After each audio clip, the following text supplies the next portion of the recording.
Hello and welcome to my basic guide on tanking in raids for Guild Wars 2, Wings 1 through 8.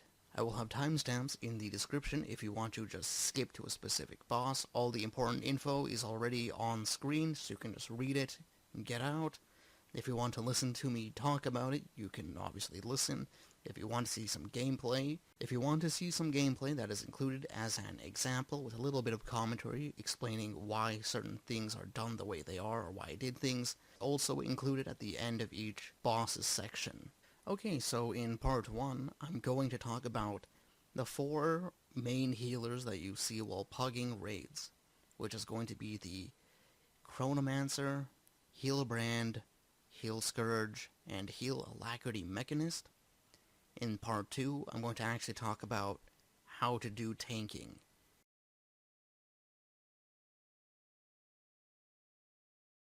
So talking about the actual healers in part 1, as I previously mentioned, there are 4 main ones you see. Those are pretty popular. For food, you're going to use the delicious rice balls. For utilities, you use the bountiful maintenance oils or mist-infused maintenance oils. They're both exactly the same, so use whichever one is cheaper at the time that you're planning to do this.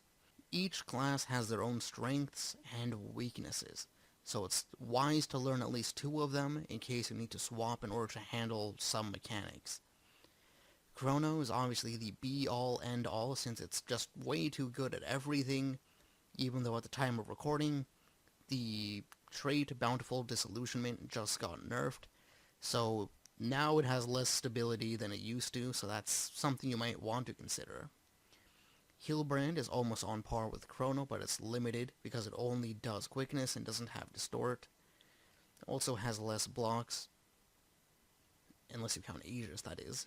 Ham, unlike the first 2, can't do any reflection unless you want to switch some other weapons around, like using a hammer. Its stability is tied to its F2 for the most part. The barrier signet, while it can be used for alacrity, can also be used for destroying projectiles. Scourge has high survival for the group thanks to how much barrier it just spams on a non-stop basis, and like Chrono, it can do some portals to get people around, but it only has 2 sources of stability and 1 for Aegis, so it's kind of stuck using Dagger Warhorn along with the staff. Or you can get rid of the staff and use something like Pistol Torch. Anyway, to get on to each of the specific healers, Chronomancer has the most versatility overall and can bring the most to the table in terms of what it can handle, making it the current king of healers. The heal mantra and Moa Signet are always required, although on some specific bosses you can swap Moa Signet for a Gravity Well. Portal is useful for bosses like Qadim 1 and 2, Spirit Run, which isn't actually a boss. Mantra of Concentration is useful for stability on bosses like Gorseval, Greer, Ura, Samarog, Slothazar, although in Sloth and smaller ones you can also just use Will of Precognition.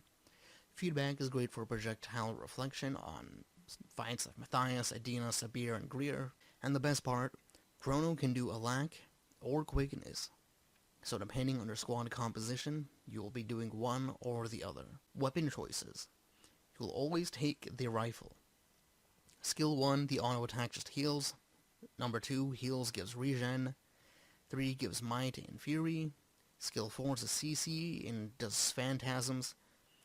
And phantasms are what makes your alac or quickness. Skill 5 gives resistance. If you double tap it, it makes a 1-person portal from wherever it landed to the Chrono. Sword main hand and offhand. Sword 1 removes boons from enemies and applies vulnerability. Skill 1 is an evade. Skill 3 makes a clone. If you double tap it, you go to where the clone is. 4 is a block, but it's also a CC. Sword 5 makes a phantasm. Scepter. Scepter 1, the auto attack generates a clone at the end of the autos, much like how Sword 1 removes a boon at the end of its auto attack chain. And skill 2 for Scepter is a block, so it's similar to the Sword 4 skill, Shield. Shield 4 is a block, and you can block 2 things in a row, as in you can block something once, like 5 seconds later block another thing, and then it goes on cooldown. It pretty much blocks like anything that doesn't like instantly kill you, so stuff like Deimos' Mind Crush. You can use it twice. it makes a phantasm. Shield 5 is a CC and gives some swiftness. Focus 4 is a CC, it pulls, it also gives some swiftness. Focus 5 is a projectile destruction and also generates a phantasm. Okay, so on the right side of the screen you can see some traits. You can see the standard traits that are used. This is the lack version. The utilities that I took here are pretty much just to show off how much utility you actually get. You got a bunch of stability here, you got healing, you got projectile reflections, you got all that jazz. Okay, Healbrand. Healbrand is the second best healer in my opinion. You have some good pulls, some pushes, stability, reflection, vigor, Aegis, stability. There's so much, and a ton of condition cleanse, and obviously just like Chrono, you also have some super speed if you need it. So, you have your Axe 3 for a pull, your F1 number 3 for a pull, F3 5 for stability, F3 4 which is a stun break, F3 number 3 for a reflection, F2 number 3 for vigor, shield 5 for projectile destruction and a heal is also a push, and your ground for stability. Sanctuary, which is a utility skill, does more CC. Mantra of Lore for instant Condi Cleanse, F2 number 2 does that as well as F2 number 5. Advance is a 5% block, that's Aegis. You have Feel My Wrath, which is quickness, fury, and super speed as your elite. And you can also take the stability mantra depending on what you need. You have Staff 4 for both healing and putting out might, which makes, Healbrand great for almost anything here. One of the main downsides, though, is that Healbrand only does quickness, and unlike Chronomancer and Scourge, it doesn't do any type of portals. You'll always take the healing mantra, and you'll always take the quickness mantra for very obvious reasons. The rest of your skills are based on what the group needs, like Condition Cleanse or Stability, or if you need Sanctuary for CC. You can even, at times, drop the mantra that gives out regeneration, as long as you go into your F2 and spam regeneration from there. Okay. For weapon choices, there aren't any. You're using Axe and Shield and a Staff. That's it. Axe 2 gives Fury, Axe 3 is a pull. Shield 4 gives Aegis, while Shield 5 is a CC, it heals, and it's also a projectile destruction, so be careful about when you use it. Like on Matthias, you don't want to destroy projectiles. If you're tanking on Soulless Horror and use Shield 5, you might push the Tormented Dead off of the group and make it harder for your pusher to push the TD where it needs to go. Staff. Staff 2 does a little bit of healing. Staff 3 provides a lot of quickness as long as you're standing in it. Staff 4 both heals and gives might, while 5 is a CC that prevents enemies from running through it for a few seconds and knocks them back, which is great for Wing 5 when you're doing the Rainbow Road, as we call it, which comes right after Soulless Horror. The symbols that are applied from Axe and Staff can also be traded, so that they do a little bit of healing. Okay, Heal Scourge. Heal Scourge is the third best healer, and like Chrono, there are very specific instances where either of these classes might be preferred over all other healing builds. So Heal Scourge is the third best healer. The staff provides every essential boon for a support. Serpent Siphon for Barrier and Aegis, loss of CC from Spectral Grasp and Fleshworm. The Sand Portal, also known as Sand Swell. The Boon Corruption, Swiftness and Stability from Trail of Anguish. Dagger 3 for Mobilization, F4 for Fear along with Warhorn 4. Corrosive Poison Cloud, CPC for destroying projectiles. Heal Scourge, just like Healbrand and Ham, which we'll talk about next, is limited to only one boon. Heal Scourge only does Alacrity. You'll always take the Heal Well, Desiccate, and Flesh Golem. The other two skills are up to you. Whatever you need. If it's mobility, like the Sand Swell, or CC, whatever you need, that's what you're going to take. Okay, weapon choices. For the most part, in almost all of these ones, you're going to take Dagger, because your Dagger 1, 2, and 3 apply this Life Siphon, so it helps keeping your teammates' health full. Your 2 is a heal, your 3 is an immobilization that applies a bleeding to yourself, and you can obviously hit your F2, which Condi cleanses you, and you can apply that little bit of bleeding to the boss, so you deal some damage. Warhorn 4 is a fear, 5 does Life Siphon while also providing swiftness. Dagger and Warhorn is more of a healing-focused weapon set. If you take the trait that allows the Dagger skills to have the Life Siphon, then you will want to obviously take Dagger and Warhorn. Then, for a second weapon set, you can take either Staff, or you can take Pistol and Torch, for a combination of doing some damage and CC. So, Pistol. Pistol 2 is just straight up damage, 3 is a CC, Torch. Torch 4 is just damage, 5 is a CC. Pistol and Torch is a combo that's used pretty often. If you're doing a boss where you need a little bit more damage, or the healing pressure is very little, and you have something like legendary gear, you can easily swap to Plague Doctors. So in some fractals like Silent Surf, if your DPS players are griefing you by making you take the tether when you are a healer, then you'll have to run Plague Doctors to deal with that. Okay, when it comes to Staff, the 2 is a heal, it gives regeneration, 3 is a chill, 4 is a Condi cleanse, and 5 is stability. Staff is good because pretty much all these stuff are going to do healing, so it's a really good second weapon. Okay, let's get on to Mechanist. Heal Alack Mech. This is the 4th best. It has a lot of sources for CC, but no portals like Chrono or Heal Scourge. It can either reflect projectiles or destroy them. It does provide some barrier. It has plenty of blast finishers. It has some boon strip.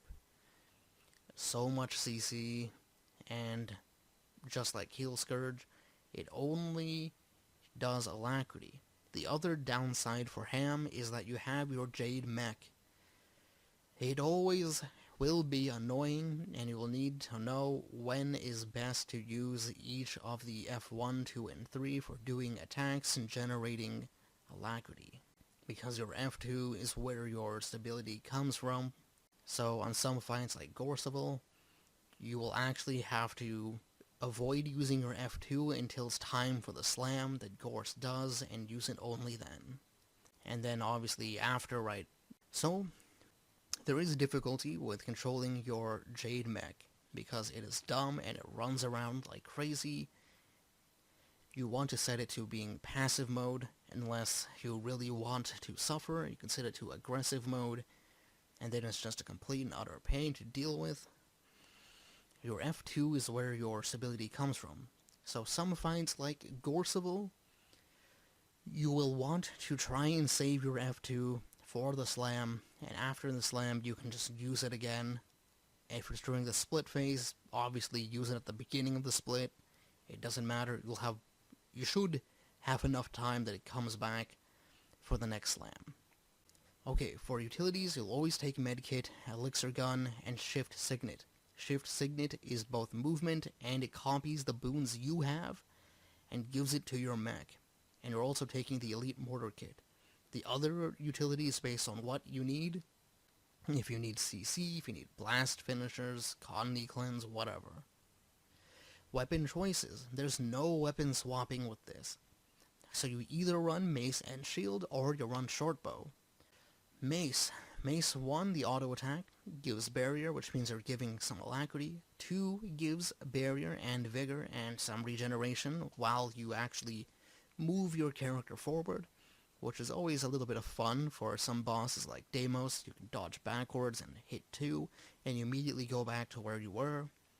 Mace 3 is a CC. The 4 skill reflects projectiles, and 5 is both a CC and it blocks.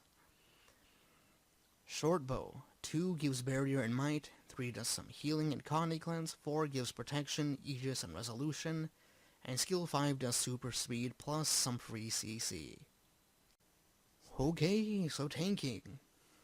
There are different ways to tank some of these bosses, including speed clear strats, due to really high damage or skipping mechanics entirely. I won't be covering most of those, since you'll probably never see those during a pug run. However, here on the NA server, some of the speed clear strats are starting to be seen in the pug scene, so those ones I will mention, but if it's something that only speed clear people use and not pugs, I won't be mentioning that. There are 3 ways of tanking in this game. Toughness is used on most of the bosses, like on wing 1, 3, 4, 5, 6, and 7, not on 8. Special action key tanking, where if you press it you become the tank, on wing 5, 7. Proximity tanking, which is doubled with line of sight tanking. Proximity is mostly used on bosses like Samarog, Qadim 1, technically Qadim 2, but that's also a special action key fight, and of course Greer and Ura. Okay, Vale Guardian, the first boss of Wing 1, toughness-based tanking fight. The pug strat is starting on the right side of the arena. You avoid the blues, and you heal through the greens. After the first split, you tank in a similar spot as before, but you swap to a different third of the circle based on which side is lit up. The ground will be glowing a certain color. Don't stand in it because it deals damage, so move to the part that's not lit up, and just keep going like that. The final phase involves staying in the non-lit up third, because only one third will not be lit up in the final phase, but the second phase, only one will be, and it'll move around the arena. So yeah, in the final phase, you'll just be constantly rotating in a clockwise rotation. What you need to know for tanking here: blues, boonstrip, and the greens. Blues are these things that teleport you. You can walk out of them, dodge them, evade, distort, weapon block, or Aegis to block them to avoid getting teleported away.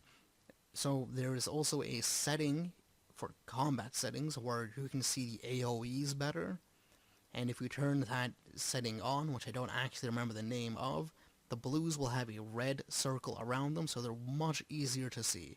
You'll also know if you're standing in a blue because your screen will have a yellow border on it, or a tint. You'll also see that on a couple other fights, like on Cairn. Greens are the big green circles that, once they expire from not having enough people inside them, deal a lot of damage, like 2/3, 3/4 of everyone's health.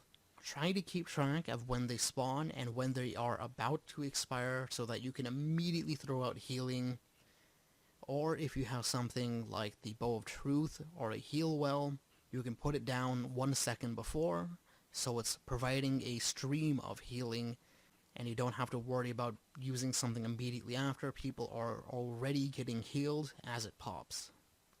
Bootstrip is not always handled by the healers, but it's a good idea to have something for Bootstrip like a Mesmer Sword 1, or Phantasmal Disenchanter, Engineer's Thorough Mine, Necromancer Dagger 3, or Corrupt Boon, or using Sigil of Absorption for Healbrand, using Axe 3, Shield 5, F1's 3, or F3's number 2 in order to do it. Okay, here's a commentary for Vale Guardian. You can just ignore that random thing where I was checking what boon I was on. Okay, as you can see, here I am on Rifle, getting started, just putting out some boons. I decided to do Chrono for this one to show off just how many blocks and stuff there are, different ways of mitigating things. Here we go. First green, using my heal mantra, getting people back up to full health. Use my F4 to prevent getting teleported at one point. Here comes another one, using my shield 4 on that. Getting my heal mantra again, because green's about to go off, it goes off. Using my heal mantra again, healing. I decided to go over, try to get green. I noticed the other healers going there. Doesn't matter. I drop off 2 wells on the reds to try and heal them a little bit. Going back over to the main side. Do a little bit of CC if possible. Got my F2 for protection uptime. Then, here we go. Another red, or blue, I guess. This is what it's going to look like if you have that one setting enabled in combat movement. There you go. Use my shield 5 for some CC. Going back to the red, actually, because they had to get the CC. Got that. Now moving to the regular spot. Let lack uptime drop a little bit because no one's near me. Doesn't really matter all that much. Here we go. People are coming over. Finally getting alacrity back up. Dropping some wells to get some healing as well as do some CC to the boss. Hitting the boss. There comes the teleports. Shield 4. I accidentally walked out of it, so my shield 4 didn't recharge. Once I noticed that, I switched back. Gave myself a block for that. And as you can see here, the right side was blue, which means you would have to stay on that left side and stay there until the thing goes all the way back around, until the spot we were standing on becomes red. And here we are in the split phase once again, just hitting the boss. Not hitting the boss, hitting the greens and blues, dealing with CC. Alright, the end of this split phase happens, and since I skipped to the final third of the boss, here we are. One of the things you want to do here is pull the boss forward and in like this so that the back of the boss is facing everyone else, so you don't have to, worry about other people dying from being in front of the boss, except for that guy who decided he did want to stand in front of the boss and got himself killed.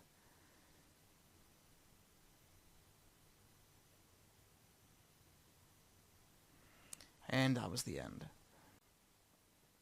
Okay, Gorseval, the second boss of Wing 1. Again, toughness-based tanking. You'll need to bring stability in a block, or a block. You'll need to bring stability, condition cleanses, and CC.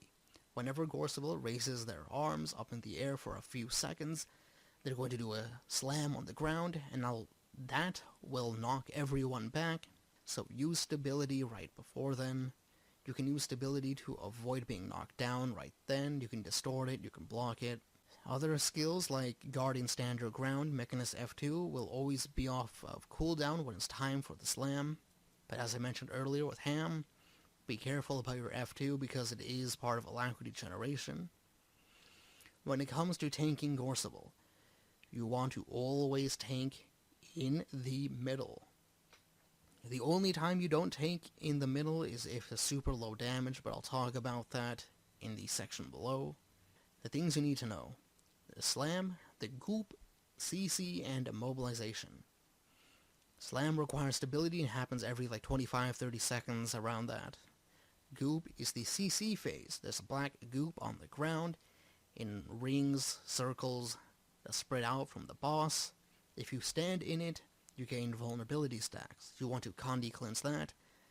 The boss basically has the retaliation boon, which doesn't really exist anymore, but people take a lot of damage. So just keep pumping out healing. If you're on Chrono, just put down your wells, keep using your rifle healing, do a couple of shatters here and there, use your heal mantra. If you're on Firebrand, use the Bow of Truth once. When that one's about to end, use another one. Use your Condi cleanse mantras to keep cleansing people. And obviously, on the other ones, same thing. Just put out some constant healing during that. Remember to Condi cleanse. And be sure to do some CC. So for the goop phase, if your group has low damage, let's say the World Eater attack, the do or die circle that ends up filling the entire arena, which you've probably seen if you've DPS the fight and not healed. The World Eater attack, which is the one that starts from the center of the arena and spreads to the edge. So if you can't beat the DPS check, you die.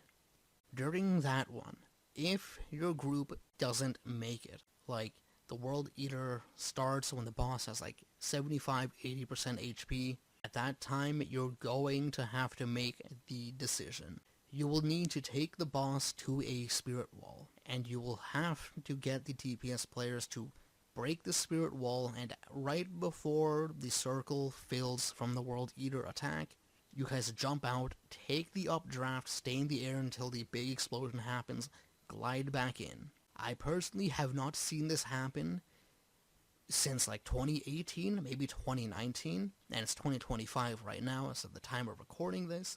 But if it happens, it's probably going to happen during a training run, probably not during a pug run, but you never know. Okay, the charged spirits are what you're going to have to apply a mobilization for. As you can see on the right side of the screen, the little Pac-Man ghosts are the spawn points.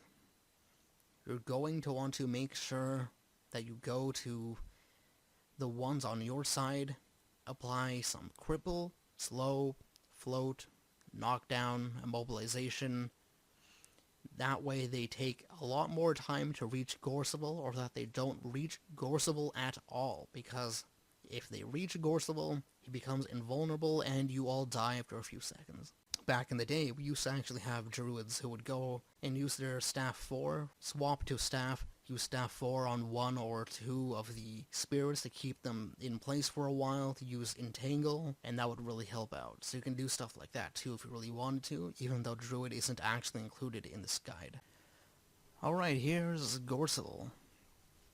You're going to notice at the very start, getting some boons off, giving stability immediately. Just, you know, keeping up protection, keeping up all the necessary boons. Here comes the CC. You know, doing my MOA, dropping wells, making sure I'm healing, making sure I'm doing condition cleanse.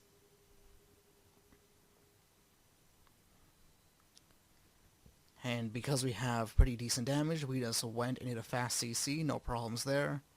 Got to the split phase, and then we're splitting up. I think I was with the tag on this one. Yup, there I am, going with the tag, the commander. Applying some slows and whatnot if I can. Dropping my wells again for some like cripple and whatnot. Okay, skipping to the final part, here we go.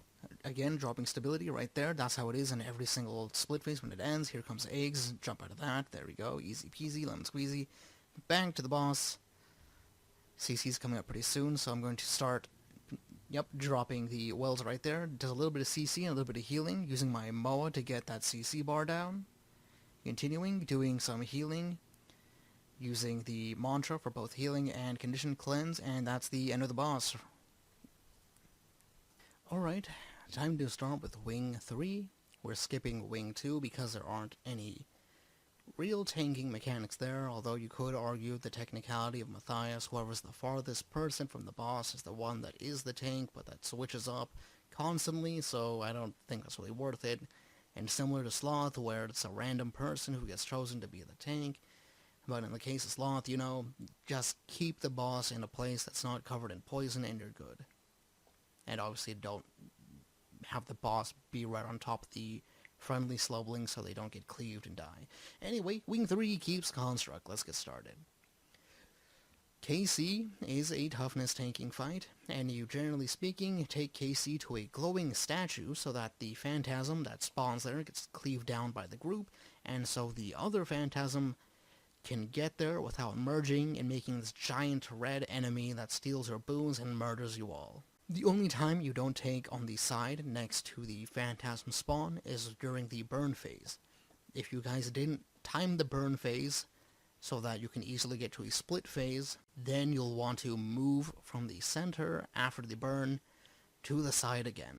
For this fight, you're going to want to bring some stability, a push or pull if you're doing the orb. Obviously, you have to auto-attack the orb to push it into the rift, but if you're not doing orb pushing, then don't need to worry about that all that much. You'll have to bring some Condi Cleanse for the foolish DPS players that stand in the donut, and of course, CC. And the CM, which isn't really much of a CM, there's just a red ring around the wall that goes out like 1 meter. Don't stand in it because it deals some damage. So when you're tanking near the wall, just stand at the edge of that red circle so you don't take a bunch of unnecessary damage. Okay, so for mechanics here, it's about statues, the jumping, and the donuts. The statues are the things on the walls. When they glow red or white, that's when you're going to see. That's when they spawn. You want to stand right in front of them. The phantasm will spawn. The group is right there. They're going to cleave it down. If they fail to cleave it down and the second phantasm comes, they merge to become a big red enemy. Most groups will just reset at that point. So then during the second pull, what you're going to want is that the DPS players focus the phantasm that spawns right next to the group. Kill that first. If they don't reset for a big red enemy, then obviously they'll have to try to cleave down that one, but it's going to remain for quite some time, so they'll have to try and kill it between phases as well. When KC jumps and he lands, you'll need stability to keep everyone else from being knocked down. You can also use a block there. The donut is that purple puddle that is directly underneath KC. Sometimes KC will have the donut at the same time as the CC bar, which means you'll have to constantly cleanse the greedy DPS players that are going in, and obviously if the CC bar is there, you'll have to CC. And you want to CC as much as you can, because sometimes with the timing of the CC bar and CC being failed, you might not actually be able to skip a couple of mechanics that you normally don't see. Like if the group damage is really low, you might see a bunch of clones that spawn with the red and the white W looking things. When that happens, if you're not close to split phase, as in 66 or 33, everyone has to go kill their respective color, or else it's going to be a wipe. Alright, orb pushing. This can be done by anyone technically, but it's usually the healers. If you're a chrono, you're going to use your rifle auto attacks to push it around. You can use focus 4 to drag it into a rift. If you're on a Firebrand, you can actually position yourself so that you can immediately Axe 3, drag it from the center towards a rift, dodge forward, shield 5, and push it through a rift. Or, obviously, using F1 number 3. There's some other fun things like that you can do. If you are using a heal Scourge and you have Flesh Golem out, your Golem might attack the orb and mess things up for you. You can also use Spectral Grasp to bring it to your rift. If you're on Ham, again, your Mechanist might attack it if you use your F1, 2, 3, or if you have it on the aggressive mode. If you don't have it on aggressive mode, then target the bigger phantasm that spawns during this time and send your mech to that while you deal with the orb. The more rifts you go and finish, the more time you will have during the burn phase for reaching the split phases. Okay, here we are on Keep's Construct, starting off. This is CM, just smaller arena, nothing much. Not all that different. It's on my Chrono, I go to CS after getting some clones, shatter everything, getting all the boons up.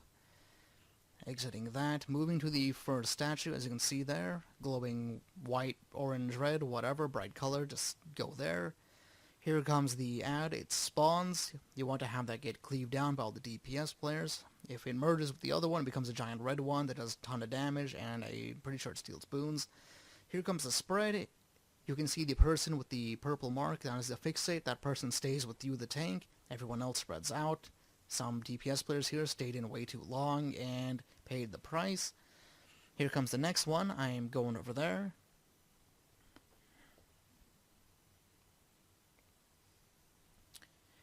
And here comes the boss, very slowly, having to cleave down that ad again. Here comes the CC, using that, then going to the green part, where there's the 3 green circles. Usually, healers go to this heart, the first mark when you enter this little arena.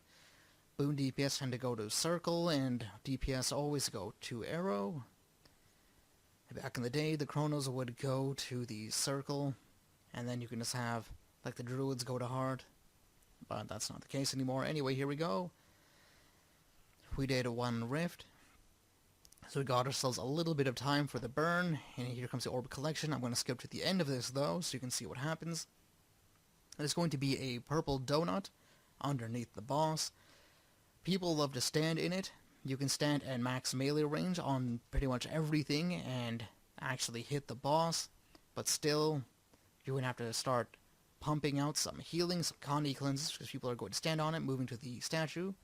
You want people to move really fast, because the boss won't always jump straight to the tank. You can actually jump to, like, someone who's closer to the boss at that moment, so it can mess stuff up. Anyway, you want to give some stability whenever the boss jumps, or an Aegis, or a stun break if you have it. Hitting the boss, here comes the CC. As you can see, the little W things for that adds right behind. If we didn't do the CC, we would actually have to go do that, even if we had really low DPS, and now we're skipping again. Here comes almost the final phase. So if you had much higher damage, we could actually burn the boss in the middle right here, and skip having to do CC, but our damage wasn't high enough to do so, and because of that, we also had to go over into the next statue. If we had bought more time for the burn phase, we actually could have probably just killed him right there, but we didn't, so had to do what is better safe than sorry. As you can see here, one of the DPS, the Harbinger, I thought he was nearby, so I shot at a bunch. He wasn't, he died, because I thought he was greeting, but never mind that. Obviously going to go pick him up.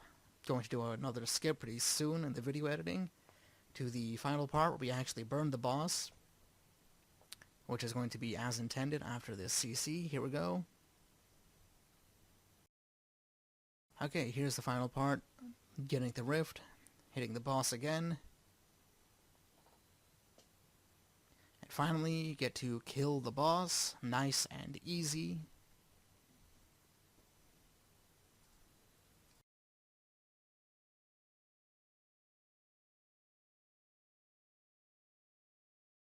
Okay, Xera. Xera is going to be a two-parter here.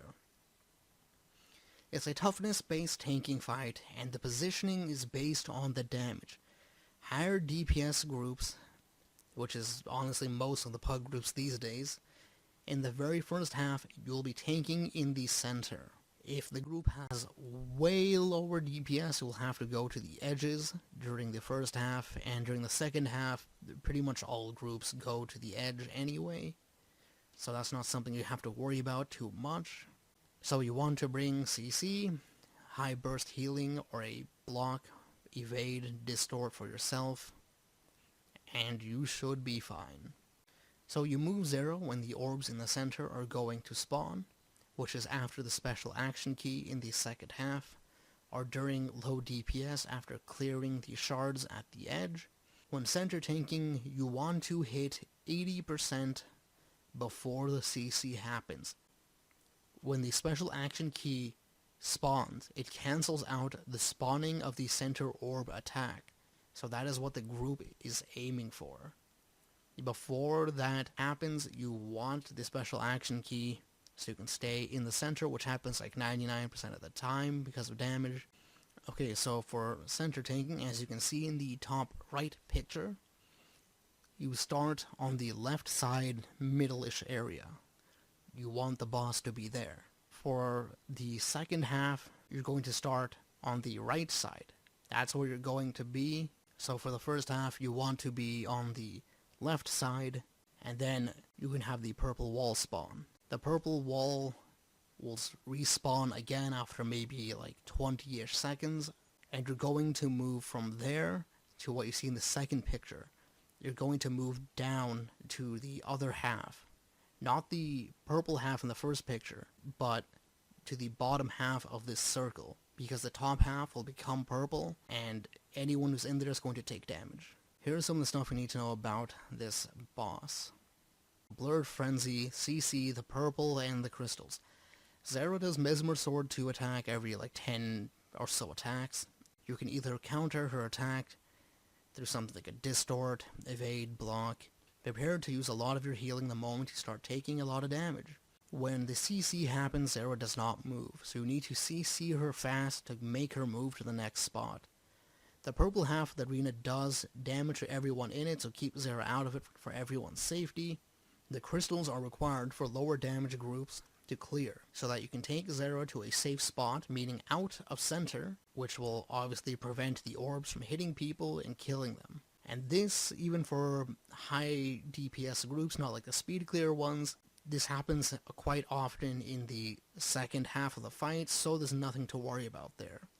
The crystals also have an AoE. If Xera stands in them, she gains boons, which is also why you want to clear the shards so that you can take Xera to a spot where she doesn't gain boons and those crystals don't deal damage to your teammates. Okay, part 2. This is primarily for the second half of the fight. So the strat here is that you have to clear the crystals due to low damage, whether that's during the second phase only or the entire fight. The images that are here on the right side of the screen are the tanking spot numbers. So in the beginning, as you already know, for the second half of the fight, you're going to start in the center, but on the right half of the center. Special action key will probably happen. If it doesn't happen because of the damage, then you're going to want to move to 1, if it does happen, orbs will probably spawn like right after. It's not going to cancel out. So just go to one, stay there. Once the orbs are done, go back to the center, but be on the left side of center. If you're not already at like 10% of the boss's HP, like 15-10%, then you cannot kill the boss in the center right there. What you're going to want to do then is have people clear the shards at the number 2 spot. They go to number 2, they clear it. Again, special action key stuff. You go there, special action key at number 2. You should be able to kill the boss. If it still has like 15% left, then go back to the center, try to kill it there, still doesn't happen. Again, go to number 3, special action key there.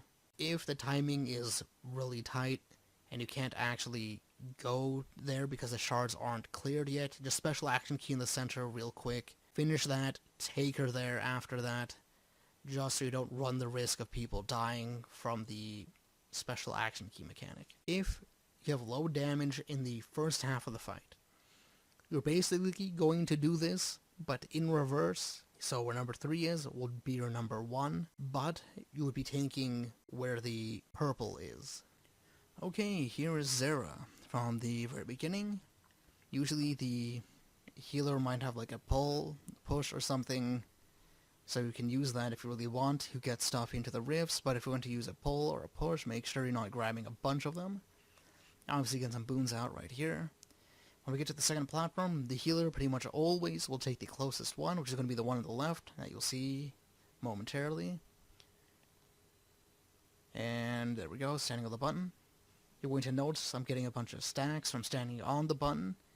You die at like 11 stacks, so if you really have to, you can stand on it until like 9, 10 and then jump off.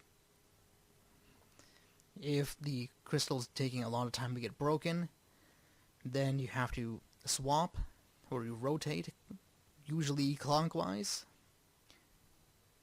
And it's going to be the same people on the button, same people still hitting the shard. Here we are, going to the boss now. Technically, you can jump off and glide early, like I'm doing now, but you can even go like 5 seconds earlier. But you shouldn't really do that unless you know exactly what you're doing. Taking the boss in the middle, because I know we have good enough damage for that. CS, getting all the boons out, dropping some wells, also going to help with that CC. Of course, using MOA, dropping wells again. Trying to bring the boss directly out of the center, so if the purple line spawns, the boss isn't on that side, people aren't taking damage. And having the boss's back face the team, so they don't have to worry about some of the other attacks like Blurred Frenzy. Here comes the special action key. Someone has it, they're using it. Blurred Frenzy, I think, was just happening right then and there. So you probably saw that like F4'd on that to prevent taking a lot of damage. And usually by now, if the purple wall is happening, after like another 10 seconds or so, you would go to the next position that I was going to. Anyway, skipping now to the final half of the fight. People will get teleported during this, obviously not the tank. Went a little bit early. As you can see, starting on the right side instead of the left side, doing the same thing again, taking the boss out of the center, trying to have them be with their back facing the group. Again, Blur Frenzy right there, F4, try to heal myself, keep myself alive. Special action key coming up soon. Most of the time you use it right there on the center, and then you move to heart. So we're going to move to heart, but you want to stay on the left side of heart here, because the purple line spawns right on heart.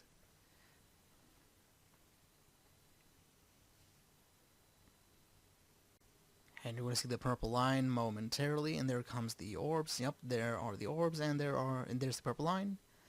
People usually come back from the teleportation tower thing by like right around now, and it might take some damage from the orbs, so you want to be careful and try and heal them, Connie cleanse them, because it'll take some damage from that. We again had the special action key, so we did that there. We could have potentially burned there, but I decided better safe than sorry. I'll just go to the center where it's a bit more safe. Had the special action key again.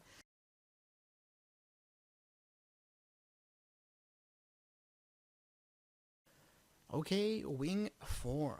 Mursaat Overseer is a special action key based tanking fight. Anyone can tank this actually, but I do think it's easiest as a healer, especially a heal chrono, because your lack is stronger for you, so you get to use special action key more often, which actually makes things a little easier. Okay, so Mursaat Overseer, MO, follows the person with the claim sack, and that person's also the tank. So you have to use it to make the tiles that are orange back to like gray, black color, whatever, so it's safe to stand on. And obviously that's whenever the spikes aren't spawning there to kill you. You will be taking MO to the tiles that are safe. You probably want to bring some extra healing, barrier Aegis or something to quickly revive others from being downed. Something like the heal Scourge, Signet of Undeath. And if you're doing the CM, then make sure to claim tiles that turn blue, even if they're not yours. It'll just take some experience to learn which other tiles turn blue, and you can just do that preemptively to make sure people don't die. Orange is the statues and sack. At the start of the fight, and from then on, you want to keep the 4 middle tiles claimed so they're not orange, as shown in the second picture with the X marks. You want to always keep those ones claimed. If there's no cleave, or anyone like a Qadim Necromancer using Epidemic to kill the statues who might have maybe like a Condivert or something who will try to cleave or focus one of the statues nearby to kill it, but if there's no one doing that, then be aware of the fact that the statues will come back, and they're going to group up, and when they walk over a claimed tile, it will become unclaimed, as in it'll turn orange, so you'll want to heal through that, and try to claim that tile back. The other special action key people, they can actually kind of kite and tank the statue a bit, so they can actually take it off of a claimed tile. So if someone is doing that, you'll need to watch out and throw some more healing. If DPS is super low, and now all of the 4 center tiles are going to have spikes, you go to the Y-marked tile, which is in the bottom right corner of your screen. Claim that, go there, and then nobody knows what the actual spike pattern is going to be after that, because I've only seen that happen maybe once or twice ever, and then maybe you can probably tank in center area again, who knows. So yeah, MMOs tank doesn't have to be a healer. I've done this plenty of times as a DPS, so as long as someone knows how to do claim, they can claim. Alright, here's Mursaat Overseer. Getting started. I had one of my things on cooldown, doesn't really matter, I was using that for Portal originally. Doing Synchrona is much easier because here we go, I get a CS, do a special action key, CS comes off, I can actually use it again. Doesn't really matter because I have that stronger alacrity anyway, but it is kind of fun to use. I pre-claim some of those tiles and there's no real reason to do that, but if you're doing it CM especially, sometimes people will run a bunch of conditioned necros and they will go to the tile that is to my right at this very moment and they'll epi to get some of the ads killed immediately. It doesn't really matter all that much these days, but that is what we used to do. Still continuing to claim. The tile that is essentially behind me at this moment in CM would be a blue, so you can claim that one during CM to keep it safe for people. And here comes the spikes, moving out of the spikes, making sure no one dies to that. And here comes an ad. As you can see, I'm not using my special action key immediately. I'm waiting for it to claim the one that we're standing on, and then claiming. Now, I am pre-positioning the boss a little bit, so that the people have a bit of an easier time hitting it without getting into the spike area, then claiming the next one, trying to keep it clear. Alright, Samarog. This one is your proximity-based one. So during the start of the fight, proximity-based fight. It starts at the very beginning. The first person in should be the one who is fixated as the tank. After each CC, the person who is the farthest will become the tank after a couple of seconds. You might want to bring some stability, obviously lots and lots of CC, probably a push or pull for the split phase, and an immobilization for the split phase if possible. A CM version will require someone, again, to tank, but you're going to be tanking between the spears that spawn, and you want a lot more stability for that one. The things you need to know is about getting pounded. The CC, the shockwaves, Rig'em, and stacking tight. The farthest person from Samarog gains fixate will be the tank. Your job is to keep Samarog in one spot, and facing the same direction for as long as possible. This will make life easy for the 9 other people, and to do that you need to dodge the swipes. When the slams are going to happen, you need to jump. You can also avoid the swipes by quickly going into the hitbox through the center and back, and you'll avoid them. You can jump shockwaves, you can distort them, you can block them, but that's only if you're not the fixate for the blocking part. But some specific weapon skills like Shield 4 on Chrono will still keep you alive, because it's technically 2 hits from where the spear slam starts and then the shockwave. Okay, so when getting CC'd, if you're on Chrono, you can take Gravity Well, and you can place it right before the animation starts, or right as it starts, I should say, and you can CC yourself. If you're on Healbrand, you can use Sanctuary, Flesh Golem for heal Scourge. For Mechanist, it's difficult, but you can unsummon your mech and then resummon it so that it spawns right as the CC starts. After the CC part ends, you want to dodge backwards or teleport backwards to gain fixate.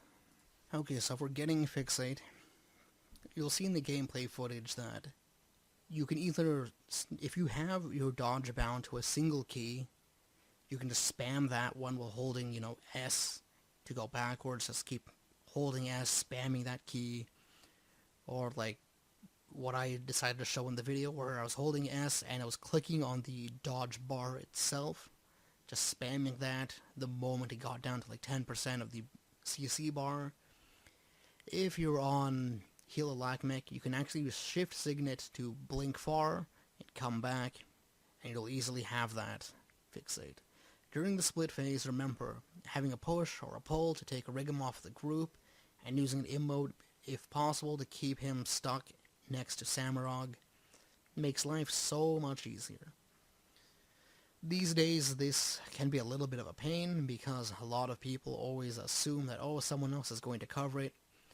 If you are on a Healbrand, you have shield 5 to push, you can use your F1 number 3 to pull. If you're on a Chrono, you can use focus 4. If you're on Heal Scourge, you have your F4, you have Warhorn 4 for fearing the Rig'em away. And on Ham, you have a push from your shield. So just make use of that sort of stuff to keep him away. And obviously, again, if you have a mobs, you can use them here. Back in the day, we would have a druid who would use Longbow 4 to push Rig'em in, and then use Entangle to keep him stuck there. These days, a lot of other classes will have something like a push or a pull. So, something like a Quick Herald's Glint Elite for pushing, that works just fine. Having a Hammered Guardians, I think was skill number 4 to push. Stuff like that helps out. Okay, Samarog, here we go. Being the first one in to get the fixate. The main thing that's going to happen is just jumping these. Whenever the boss does the swing, you want to dodge either to the left or to the right once during the first swing, and then during the second swing. If you have stability, you can just take the damage from that and not get flung around. Same thing with the jumping attack, the slam right there. Now, as you can see, I use the Gravity Well on myself to help free myself a little bit. This is kind of all you do, if I'm going to be honest.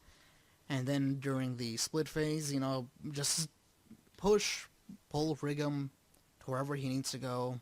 At the end of that phase, be the farthest person out, and you'll be fine. This is honestly all there is. Just jump out after the CC, try to get fixate, just keep repeating that for the entire fight. And I guess at 10% you can GG if you really want. Okay, Deimos, the final boss of Wing 4. This one is a toughness-based fight. You want to bring a block, maybe some CC. You want to keep an eye out for Sol, Delesso, and your Handkite for some healing, and a will to live. Because the DPS players, especially this year for some reason, maybe it's just on NA, but they love to touch oils. And I have to ask, what have I done both as a tank and a Handkite to deserve this fresh kind of hell? I have done nothing wrong. Why do you torture me so? Okay. Tanking Deimos. The first, like 30-35%, you can tank Deimos in the center. You just keep him there. When he goes to do the, what we refer to as the Pisa, you can either block it, like with Aegis or a weapon skill, you can dodge it, you can evade it. Just make sure the boss is still in the center up until 70-ish%. By around 70, there's going to be green, people will go down. But before people come up, you want to move Deimos out of the center. Typically, that's anywhere the Handkiter is not. If the Handkiter is, in the top half of the arena, don't tank the boss near the Handkite. You do not want them to get Pisa'd. If the Handkite dies, that's a wipe. Do not make the Handkite's life more difficult. Stay in your bottom half of the arena. Just stay there. Keep Deimos over there.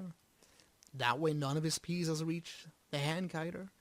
Oil start at 60%, and by that 70-ish% when that green happens, Deimos will probably be animation locked during like 1 or 2 different attacks, which is why you want to take him out of the center quickly as possible. Because when 60% happens, you want that first oil to not be in the center, so people can get to the ward. Obviously, if it's CM, that's a different story. It doesn't really matter. But you want to keep the oils, typically, usually speaking, in the bottom half of the arena and away from your Handkite. And you should have someone who is oil kiting, probably like a DPS player, who gets to greed some damage, who stays up, stays with the boss, so that the oils spawn in the correct spot on the boss after you move the boss from one oil spot to another while still being away from the Handkite. It makes life easy. Yeah, so that's kind of what you need to know. The Pisa, the ward, and then the tiers, because we already talked about the oils. The tiers are those little circles on the ground where if you pick it up, you take some more damage, and you have that little skull thing above your head, and it lasts for like a minute or so. The more of those that are up, the more random projectiles get thrown at the group and the Handkite. So if you have to do Aegis for any reason, for protecting people from dying to Mind Crush, just be aware if there's a bunch of tiers up, it can strip the Aegis and people will probably down and die to that. So for Mind Crush, the thing you want to know, Deimos picks up his maces and he swings them around 4 times. You want to count. The moment the first swing essentially goes down, count that as 1. On the third one, that's when you block. Use your, a precognition, your Aegis, your shield 4, whatever, use it then, and you will be safe. As long as it lasts, like 1 second. If your DPS players decide they want to trigger an oil and make your life terrible, obviously take the boss out of the oil because it deals a bunch of damage to everyone standing in it, and you can't deal damage to the boss if he's in the oil. And it seems like most of the time when someone does this and it spreads out to the maximum size is going to be Mind Crush, so you will want to keep your block like a group Aegis ready for when this happens. Okay, Deimos, here we go. At the very start, just, playing CCs and whatnot, trying to keep the prides from getting to the thing in the center, otherwise it loses a ton of health. If he dies, we have to restart, that sort of stuff. Obviously no hard CCs, or else it walks super fast, it has super speed. Person with green is taking some people down. And then you want to be a little careful of where the handkiter is. Handkiter's going out, going to that side. So you can block the slams. If you use Aegis, then other people won't have to dodge. When the third swing happens, you want to start using your block. It's only on the fourth one that it does the damage, but if it's a 1 second, 2 second, you can use it right then, and you'll be fine. Make sure the person who's green isn't taking you down. As you can see, they're pretty close. I backed up a little bit. Now, the boss has 72% HP. And as I said, they almost kidnapped me. So pretty soon, I'm going to start moving the boss back, like I am right now, because the boss will get animation locked from that, and sometimes can get animation locked in another attack immediately after. Sometimes it's this, the Mind Crush. So once again, you can draw Precog, Aegis, whatever. And remember, third, fourth swing, use your block and you'll be fine. Using another shield 4 to block, here comes the first oil, moving out of that. Since you're a tank and you're pretty tanking, you can easily just grab it here and have zero problem with that. Anyway, here comes the green. The person almost kidnapped me again. Once again, using my Scepter 2 in order to deal with that. There's one person with me who was, I think, supposed to be oil kiting. If they weren't, it doesn't really matter, giving them precog so they survived this. They lived. 2 other people did not. Here comes the next oil. I decide I'm going to shield for that. Someone's actually full dead. Oh well, that's just life, I guess. And that's kind of it. So we're skipping to the final 10%. Usually the healer will try to oil kite. And that's being like the closest to the boss, but sometimes people are closer than you, as you can see here. Just trying to make sure the oils drop there, and the location that I'm standing, like right about there, is actually within melee distance of the boss, so you can still hit from being that close, and some movement skills will take you up to there, but other ones will just take you straight off the edge. So if it's something that makes you get close to the boss, your enemy, then you have to be careful. Okay, Soulless Horror, first boss of Wing 5. Wing 5 is pretty interesting because between the first boss and the last boss, there's technically 2 smaller bosses that you can tank in between. A lot of people skip those, but most of the time in pugging, you will see it be done. Occasionally it gets skipped, as I said. So, Soulless Horror. This is a special action key based fight. You'll want a lot of healing or a lot of blocks, or if you know how to sidestep very well, you can technically just sidestep all the big damage attacks and you'll be fine. Also, Connie Cleanse. That's a pretty standard thing here because there's scythes that will boon corrupt. If the Tormented Dead dies near the group, and you happen to be standing in it, again, tons of condies, you're going to need that to cleanse. So the way this works, whoever goes in is going to have the fixate. They're going to want to stand in a spot that is devoid of orange walls, because if you touch those, they instantly kill you. But you also want to be close enough to one of those big worms that you can cleave them down. If you have a Necromancer that can epi, then they can just epi to kill those. Otherwise, during the fight, you do want to move the boss, not just to avoid the walls, and obviously falling off the edge, but you do want to cleave down the worms so that reduces the amount of healing pressure for the healers. So the main thing for surviving as a tank, when the boss attacks, you can easily tank every attack except for one. Well, I guess 2 really, 3. Yeah, okay, 3. When the orange circle happens, you want to dodge that.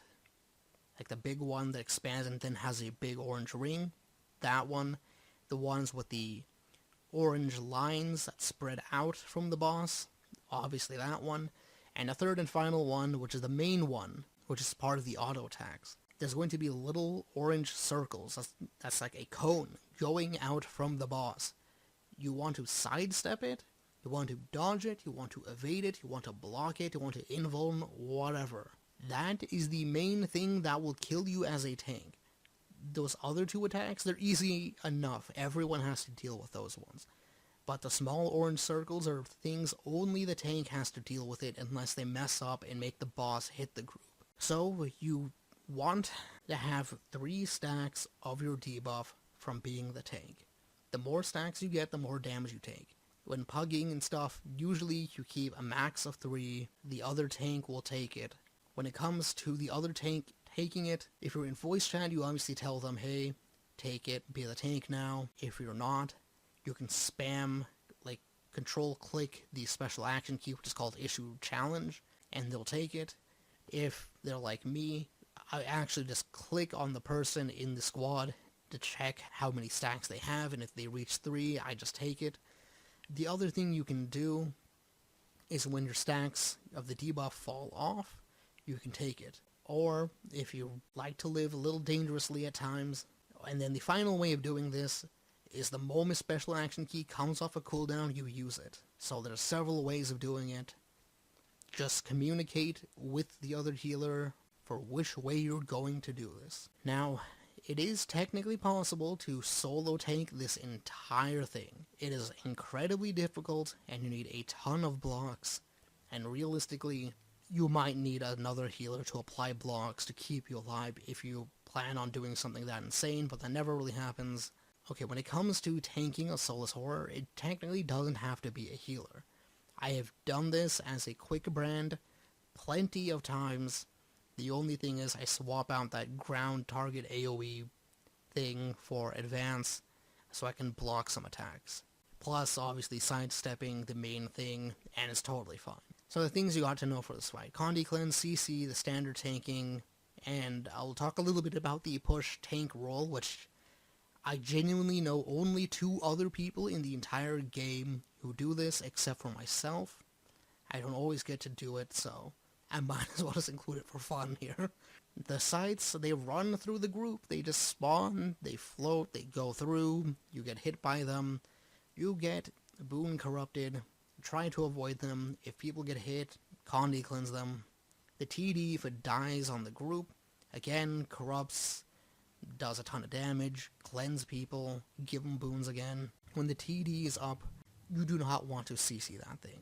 If you are not the pusher, do not touch it. Because as someone who does a lot of pushing, it is extremely aggravating when people keep CCing that thing. So do not CC it unless the pusher asks you for some help. If they ask you to mob it, if they ask you to push it a little bit further, then you can do it. Otherwise, don't do it. Don't touch it. Just don't do it. But CC is very important in this fight, because when Soulless Horror has CC bar up, if you fail to finish it in like 10 seconds or something, you all die. So CC the boss, but make sure that if the TD is nearby, then to either change the way you're angled so that you don't hit the TD, or you wait another couple seconds until the TD is gone and then CC. Okay, push tanking. This is mostly done as a druid rather than having like 3 or 4. Okay, push tanking. This is done by a druid. This isn't the 4 healers I've been talking about in this guide.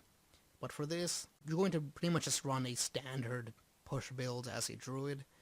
The only thing is you might be running harriers, and you're going to be pushing it off a group, and you're going to be obviously killing it off. And you have to be super careful, because you want to try and either time it so that you're not tanking when the Tormented Dead spawns, like every 20 seconds, or what you want to do is even when you're a tank, wait for the TD to come close to you, go to it, Glyph of Tides that thing out, and away from the group, immediately turn around, skill for that guy, and get them far away, and then, you know, use skill number 2, 3, kill it off of the group way far off of the platform, and you're done. But obviously, push tank is much harder than regular tank, and even doing like a DPS or boon DPS tanking, because you have to move way more. You have to be much more cautious of doing 2 jobs at once rather than just one thing. Alright, Soulless Horror, this one's pretty short, honestly, because it's the same thing on repeat the entire time. As you saw, we jump right in, go straight to a worm, have that thing get cleaved down, sitting down right here. Easy peasy, just dealing with whatever hits me, trying not to get up to 3 stacks. Here comes the first wall, just walking right around it, so the boss stays somewhat in the same location, so people don't have to move that much, except walk around the wall. And here are the orange circles. As you can see, I reached 3 stacks, 4 stacks. I'm telling the other tank to take it, since he didn't actually notice. The other tank will momentarily make a mistake and actually have the boss have that attack face the group. I tried to avoid it, but I actually make a mistake. Didn't react fast enough and got hit down from it in a little bit. But as you can see there, the pusher tries to push the TD out, but they couldn't do it successfully. So now it's just a mob there, and there it go down, and so does the TD. So ideally, the tank has nothing to do with that, but you don't want to CC it and bring the Tormented Dead to you. If the pusher asks, you can help with pushing it out, otherwise just don't touch it. Likewise, if you're DPS, make sure you don't CC the TD when it's on the group. Whenever there's walls and stuff, you want to just avoid it. Same thing with sights. Just move out of the way out of anything that can hurt the group. That's kind of it, really. Okay, statues. The Broken King and the Eater of Souls. Both of these are toughness tanking fights. A Broken King requires that you don't gain more than 3 stacks of the debuff, because you have to stand in the greens, as you can see in the first picture. If you get more than 3, you get frozen and you take a ton of damage, and if you're the healer, probably no one's going to heal you, so you die.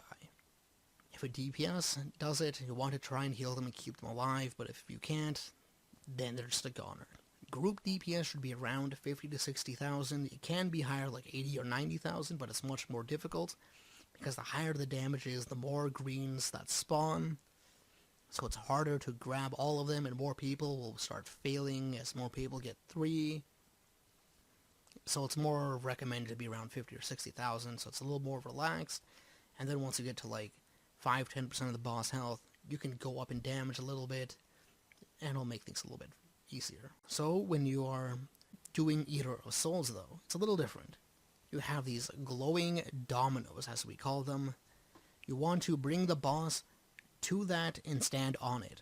The boss does quite a bit of damage from his auto attack, so be aware to use your healing on yourself. You're going to have to make sure that when the boss turns around to do his vomit attack, it's not on the group. You also want to count and make sure that people throw 5 orbs onto the lit domino successfully. That way you can kill it and move to the next spot.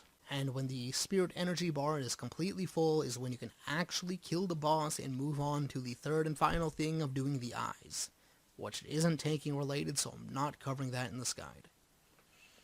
Okay, the things you need to know is the orbs, the vomit, the dominoes. When you're doing Broken King, blocks are good. Don't stand on the crack.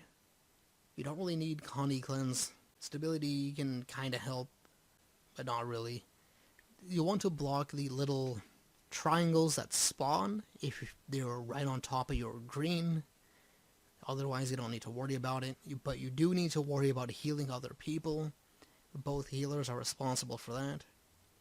Obviously don't do too high of damage on Broken King so you don't fail the greens. When it comes to doing the Eater, you want to bring some stability and some CC. Stability is for when the greens, not the ones from Broken King, but the greens you'll see in Dhuum, when you skip them in the Eater, it sends out a shockwave, so you want to bring stability for that. Otherwise, just tell everyone, okay, jump it, dodge it, whatever. Condy Cleanse is also good for anyone who's caught in the Eater's vomit. Okay, Broken King, here we go. It's pretty simple. Basically, don't stand on these cracks. Make sure to group DPS isn't too high, like 50, 60,000. If it's higher than that, like 80, 90, then people have to be like super on point and just grab everything when needed. If you get 3 or more, okay, well honestly only 3 stacks, you will get frozen. It'll take a ton of damage, so someone's going to have to heal you and make sure you don't die. As the tank, as a healer, you're going to have to make sure no one dies here, and you want to still continue to grab any greens that spawn. So keep healing people, grab your greens. If you have 3, just say it in game, like in the text chat, just type the number 3. People usually read that, and they'll realize, oh hey, this guy has 3, I'm going to go get that one. That's right next to them. If you're in voice, obviously you can just say that too. Whatever floats your boat. As you see right there, someone actually dropped a green. That's something you don't want, because if you keep dropping greens, people are going to get down, and the more people that down, the more they die, and people die, you have to reset. Yada yada yada, there you go. It's a pretty easy fight, just do damage, get greens, don't get more than 3 stacks, and things are pretty easy. Obviously make sure the boss is facing a direction that isn't having everyone get hit by the triangle attacks there. Okay, Eater of Souls, here we go, getting started. I usually don't give boons at the very beginning because DPS players, if I give them boons, they will kill the boss like immediately, and that's not good. So here we go, here's the first domino, glowing domino, taking the boss over. Want to make sure that he's facing me and not the others, but it doesn't really matter because he's going to vomit anyway. But if you do it like this, where he's at the edge of the domino when he vomits, there's at least going to be a gap, a little bit of safety between where people can go, and depending on how you do it, like right now, people can still easily dodge in and grab the special action key orb. And you want to keep track of how many orbs successfully land on your tile, because you need 5 in order to actually kill the boss and proceed to the next part. Here comes the shockwave. You can either jump that, dodge that, give stability. It doesn't reach all the way across the platform, but that only happens when people don't go in the greens, so be aware of that. Once again, tanking right here on the thing, making sure the boss, when he pukes, it's right there, not hitting everyone. But a little bit unfortunate because there comes the orange circles. Those deal a bit of damage, so I'm going to heal people to try and keep them alive. Moving to the next platform. The next tile, domino, whatever you want to call it. The other people are going to kill the spider. Some people are going to the green. Ideally, 5 people should be going to green. Ideally, 5 people should be going to the green. Ideally, 5 people should be going to the green, so that they can get the stuff. One person will sacrifice themselves during the CC phase so that they can skip the CC, makes things a little bit easier. Once again, 5 orbs get thrown onto the boss. We kill the boss, and things are fine. We can reset, go to the eyes, and that's that.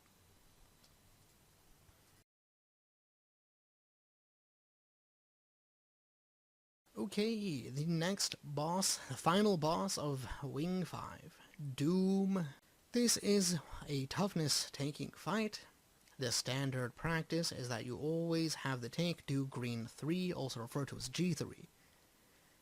So you will need to practice greens or find a group with someone who can cover G3 if you can't do it, which is pretty rare because DPS players are super greedy and would rather hit the boss than have any boons. I know this from experience because if I'm not kiting and I'm like not the tank either, but I'm a boon DPS, then congrats. Both boons are gone in that sub doing greens, and the DPS players don't have many boons. The fools would rather have that than actually do the mechanic themselves. The other thing you're going to want is a Condi cleanse. You might want to bring a block. If we're doing CM, you want to bring CC and avoid the Echo, which is the tiny Dhuum that runs around the entire arena. The things you need to know from this one. There's taking spots. The standard way of doing it is what I'm going to teach you. There's a second way, which is referred to as throne tanking, but that's pretty much used only in speed clears, so you don't need to know that. Kind of like what the Vale Guardian's center tanking. You'd never see that in pug runs. So Dhuum does one small dip into the ground. When that happens, you don't want to be in it, so you don't die. Also, you get your soul split, and you'd have to go get it back. try to get out, but you're going to take a lot of damage, and you'll instantly down, and people are going to have to try and bring you back up from rezzing, and you'll probably get stuck in a cycle of getting down to get rezzed and die. So that's a problem. During the big dip, when he goes to the center and does his big attack, everyone is split from their body, you have to go grab your soul again, and everyone gains a bunch of, well, not a bunch of, like 5 or 6, like torment stacks, I think it was. You want to Condi cleanse that, get your thing back. Greens are required as a tank. So, the way this works is pretty simple. You're going to start tanking your arrow and triangle, then move to your first green after the first dip. After the big dip, you try to tank him in the center, but during the big suck, which is after the big dip, you want to obviously not go into that and get killed, so keep running until you know it's maybe 10-ish seconds of the sucking, which sounds kind of weird, but after that suction part is about to come to an end, you go to the center, try to make Dhuum face his throne, so that his first auto attack doesn't hit the group and kill anyone. Okay, so you're now tanking in the center. The small dip happens, and you're going to move him in between square and heart. Okay, after you move from the center, because of the small dip, you're going to move to your next green. You're going to stay there until the next big dip happens. Repeat the same thing that you did earlier. Try not to get caught in the suction. And then you're going to move him between square and heart. Once he does another dip, you're going to move to your third green. You're going to stay there, and you will need to try and get him to 10% by then, because I have not seen what happens after that point in literal years, so I don't remember. So it's going to be crazy if you have to do more than that, but if you do, you'll probably once again need to try and tank in the center, and then move to your next green after he does another small dip. Okay, Dhuum, I'm skipping the entirety of the pre-event because that has absolutely nothing worth mentioning, if I'm going to be honest.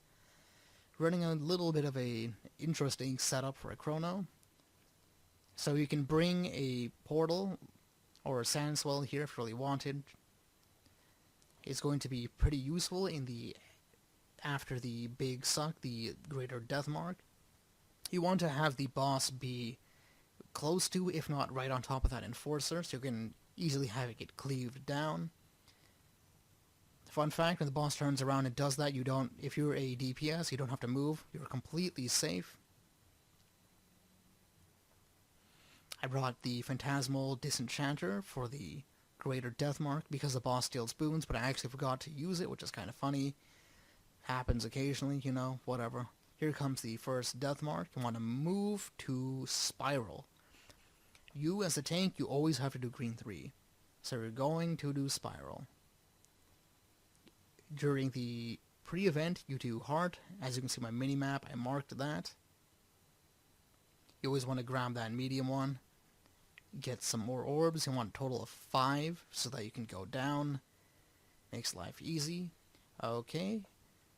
The greater death mark is coming up pretty soon. If you have a bomb, not like right then, but if the bomb spawned right now, yep, like that person right there is afflicted, that person can actually hold on to the bomb because it coincides with that. They're free. You want to heal people, you want to Condi cleanse, and like that, I'm doing a portal. You don't have to do this. This is a pretty advanced strat. I just decided I wanted to do it because it's kind of fun. I used to do this when I did some speed clearly stuff with the commander there. We used to do some speed clear stuff. Anyway, going ahead. Still smacking the boss. Want to be in the center. Have the boss face towards the throne. Or anywhere that the group isn't at. Which means I could actually point it towards heart. Wouldn't be that big of a deal. In fact, some may argue doing it towards heart is actually better because the kiter goes to arrow. And the kiter will be under absolutely no threat whatsoever if you did that. And the boss goes as his death mark somewhere in the middle of absolute nowhere. Whatever, kinda weird. Anyway, I am doing my green now, going over there to bring the boss over. Boss comes, I do my green. As you can see, I missed an orb or two. The hitbox for these are technically like a few pixels behind where you see them on your screen. Going to try and do another portal. Once again, Condi, cleanse the people, heal them up. Yep, there's the portal. This one definitely helps us get some more damage uptime, which helps us get to that 10% much faster. Okay, then moving to the next spot. Moving in between the green 3, my first green 3, and the square, so heart and square. If I had to do more, I would actually go to star, because that would be my next spot. Okay, wing number 6. Twin Largos. This is a toughness-based tanking fight, and there are 2 tanks. The person with the highest is obviously the main tank. The person with the second, which is going to be the second healer, will be the other tank. The way you want to tank. The first boss, Nekere, I have no idea how you say their name because I have never listened to the dialogue in game, so I don't know. You usually want to tank the boss near the edge. If you see the little bubbles forming on the ground, well, I guess they're just little circles, don't stand in them. I don't think you can stun break them. I think some do work, but not all of them. You can block them. You want to give some stability for the big circles. Otherwise, people have to dodge them or just not be inside of them. Same thing with the bubbles. You want to bring a little bit of Condi cleanse if people get hit by the dash that the boss does. If you're in a group that has a ton of mirages, because, you know, they're still super strong, or some other classes that do a lot of movement around the boss as part of the rotation, and you know this, then you might want to tank closer to the center. That way they don't fall off the edge and complain. If you're tanking Canute, like on the second platform, you want to follow the slowest tornado, or just generally speaking, avoid the area with no tornado. Or, generally speaking, go to the area that is devoid of tornadoes. You might want to bring stability for the big circles, and a shockwave, or tell the others to still, jump, dodge. There's also going to be a boon steal. So when you see the boss does the animation like they're going to start it, dodge backwards or whatever, get far away from the boss as quickly as you can, let the boss focus on you and try to steal the boons from you, but block it. Either block it, or again, dodge, sidestep out of it the last second. That way no one else has to deal with it. But if you don't want to do that, then you can have another player kite it, who does essentially the same thing, or nobody does it and you just all avoid it when the boss tries to steal from anyone in the group. So the things you have to know: the dash, the tornadoes, the CC, the shockwave, and boon steal. Keep Nekere out of the puddles that people place. Try to dodge or block the dashes. You can also block or stun break some of them when people get bubbled. You can give stability for the 2 big circles. When you're looking at Canute, you tank by following the slowest tornado or go to where there are no tornadoes. You can block the boon steal with Aegis or give stability for the shockwave. Again, you don't actually need to give stability for the shockwave. People can just jump it or dodge it. If people in your sub keep getting their boons stolen, you might want to bring a boon strip, boon corrupt, whatever, to remove the stolen boons. You can obviously bait the boon steal by being the farthest person from the boss along the platform. And the thing people don't really realize: when the boss has the CC, the boss throws projectiles to the other side. You can make the other tank's life easier if you projectile destroy or reflect your boss so that everything goes back to your boss so they have less damage pressure. Okay, Twin Largos jumping straight in. Yep, here we go, getting some boons off. Here comes the bubbles. It's totally fine to tank in the center in the very beginning. People don't really care that much. Here comes the big orange circles that knock people off. If you get hit by them, give some stability so they don't get knocked off. Giving a bunch of boons, once again, stability, Aegis, keep people from getting knocked off. The tank can't technically get the expanding circle unless you're super far away and for some reason the game just decides, hey, you deserve it. You want to take the boss away from those expanding circles, but if there's enough time, like here, it doesn't really matter, you can stay where you are. If you're in a group that has a bunch of like Mirages, Daredevils or something that has a ton of movement, you might want to stay in the middle instead, or close to the middle, so that they don't fall off the edge while doing their attacks. Okay, here on the second boss, you want to move to a place where there's no tornadoes. You want to follow the slowest tornadoes. And if you're paying attention to when the boss is doing the auto attacks, you can actually bait the boss and have them do the boon steal, but only on you, so you're always baiting it. Now this is, I guess, somewhat controversial in a sense that some people say, oh, the healer, the tank should always do it themselves. Some have an actual person who will just stay out and bait it the entire time. Personally, I think the tank should just do it themselves, or just everyone just dodges it, honestly. Just dodge it, give them Aegis if they're bad at dodging, whatever. They just have to do the mechanic. Alright, we finally get to the split again. It's doing things like normal. You're going to see me use the feedback on the boss because when the CC happens, they send projectiles over to the other side. I decide to get myself bubbled. I don't really know what I was thinking. I probably wasn't. At that moment, probably autopilot. Here we go. Feedback prevents the other group from taking damage from that. Helps them out. I think it's pretty PMA, so you should probably do it yourself. Obviously CC'd there, and that's that. Okay, Qadim 1, also known as Q1, and this is part 1. The final boss of Wing 6. Exciting stuff. This is a proximity-based tanking fight. The healer doesn't have to be the one to tank, since technically, again, like on SH, anyone can do it as long as you know how to sidestep and dodge specific attacks. Generally speaking, you want to be in the boss's hitbox, unless the teleport is happening, which you step out, and you step back in. On Qadim 1, in the actual boss phase, you never stand in his hitbox because there's like a lava fire field thing right under him, and that will kill you. You can stop attacking the Hydra and Apocalypse Bringer after 80%, but that's only if you know the lamp is coming back right then, or like after a couple of seconds. Because the thing they bring back with them will kill that enemy that you're tanking, and that's it. When you're doing the Patriarch, Matriarch, again at 75%, as long as the lamp is done, you can go. You will probably want to bring stability and a pull for Qadim himself. The stability is for the Apocalypse Bringer. If people just, again, cannot jump, can't dodge, then that's for them. And for the boss phase, if people, once again, can't jump, can't dodge, people are probably going to get downed.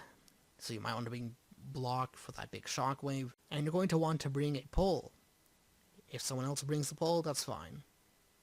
But you're going to want to pull the enemies that spawn during the boss phase after the slam happens, so that you can easily cleave them down so the boss doesn't get stacks, and your kiter will have an easier job being able to do it, no stacks on the boss. Life easy for them. Well, easier. So you can do this with Mesmer Focus 4, Spectral Grasp on Heal Scourge, Firebrand F1 number 3, and Axe 3. When it comes to tanking, the hitbox is the CC and knowing how to sidestep and dodge. Okay, the Hydra. Right before it bites, you want to walk from one side to the other. You want to dodge the Flame Breath attack, or still keep walking. When the CC happens, that's when the teleport's probably going to happen. When you see the red circle on the ground, that's the teleport, so walk out of it, and then walk in after it disappears. The direction that the Hydra is facing is the direction that it will jump to. Well, teleport, actually. And you just keep doing the same thing as before. Just keep blocking, or sidestepping, or if you decide you don't want to do that either, and you just want to take all the damage it throws at you, then Condi cleanse and heal yourself while you stand still like a weirdo. That, I guess, is an option. I have seen that happen like once, and back when I first tried this boss, when this was brand new back in the day. Okay, Apocalypse Bringer, the second boss. You need to sidestep the swipes Very easy. When those are the, like, 3 pieces that are getting bigger, like orange rectangle things, that you just sidestep. But when the boss does the, like, swipe thing, dodge that one to the left so that you can easily dodge it. If you dodge backwards though, then be ready to walk forwards again, because the boss will do a slam directly immediately after, and if you get hit, you will die. Well, you get downed. So if you're on the other wyvern that does the giant air attack, then you will be dead over there. So if you're the actual tank and you're tanking the first wyvern, then obviously you'll have some DPS players who can revive you, but that shouldn't happen. Now the other one with the wind attack. When the boss raises their arms up in the air and looks like they're about to start flapping, just when they raise both arms up, walk through the hitbox and make sure the boss isn't facing the group, like it's about to start flapping the wings. Send its air out in the middle of nowhere so it affects literally no one. If it's facing the kiter, they're doomed. And obviously, just like with the Hydra and the Apocalypse Bringer, you're going to want to CC your wyvern. Okay, for part 2, Chronos typically port during the split phases and during the final phase to skip the jumping puzzle.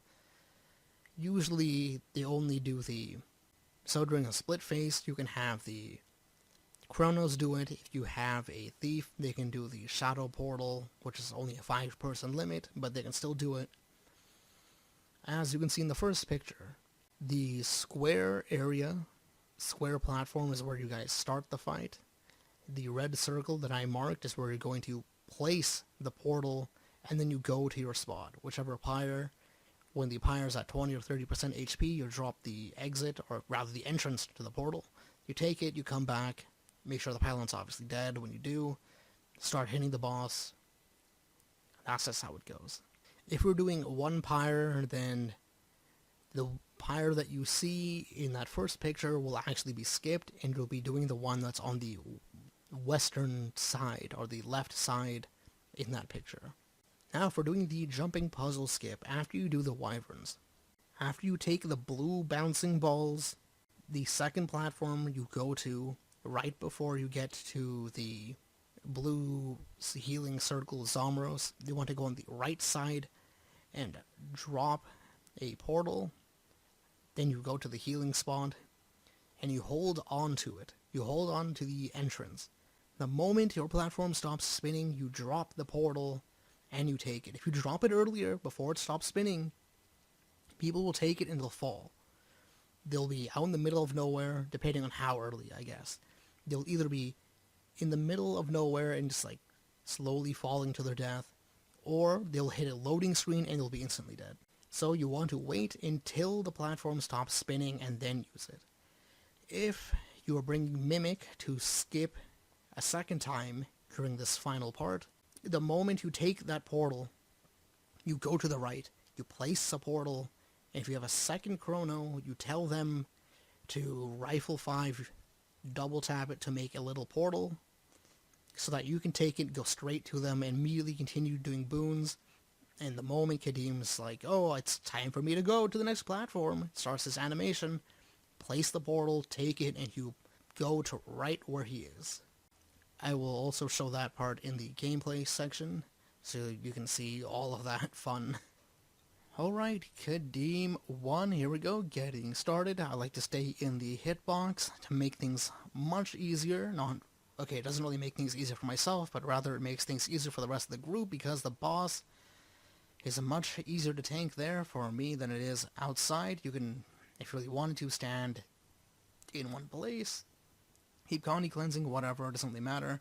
As you can see, I sidestep each and every attack, taking no damage from that. Anyone could actually do this. I took some damage there, that's my bad. Had to CC, of course. The teleport was happening like right then and there. Moved out of it once again, dodged that.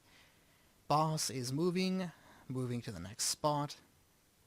The lamp is going to be open once any of these like mid-bosses, when they get to 80% and the lamp is open, you can just leave. The boss will die. Watch right here. I still have it selected. It's dead. Okay, this is where you're going to put your portal. Most of the time people don't actually place their markers for that, but I always place a personal marker there. If I am porting, if I am kiting, I would put one next to the arrow.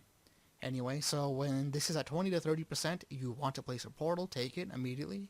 There you go, back to the boss. Well, I guess to the boss, rather. I decided to mimic that precog, getting a ton of stability, a ton of Aegis, making sure people just don't die. Doing a little bit of block right there. Easy peasy. From that, yeah, because of the stability and the Aegis, people don't have to really dodge that much. People still take some damage, but it's not as much as you would expect. And you saw the focus pull. You want to do the pull right after the slam happens, the first one.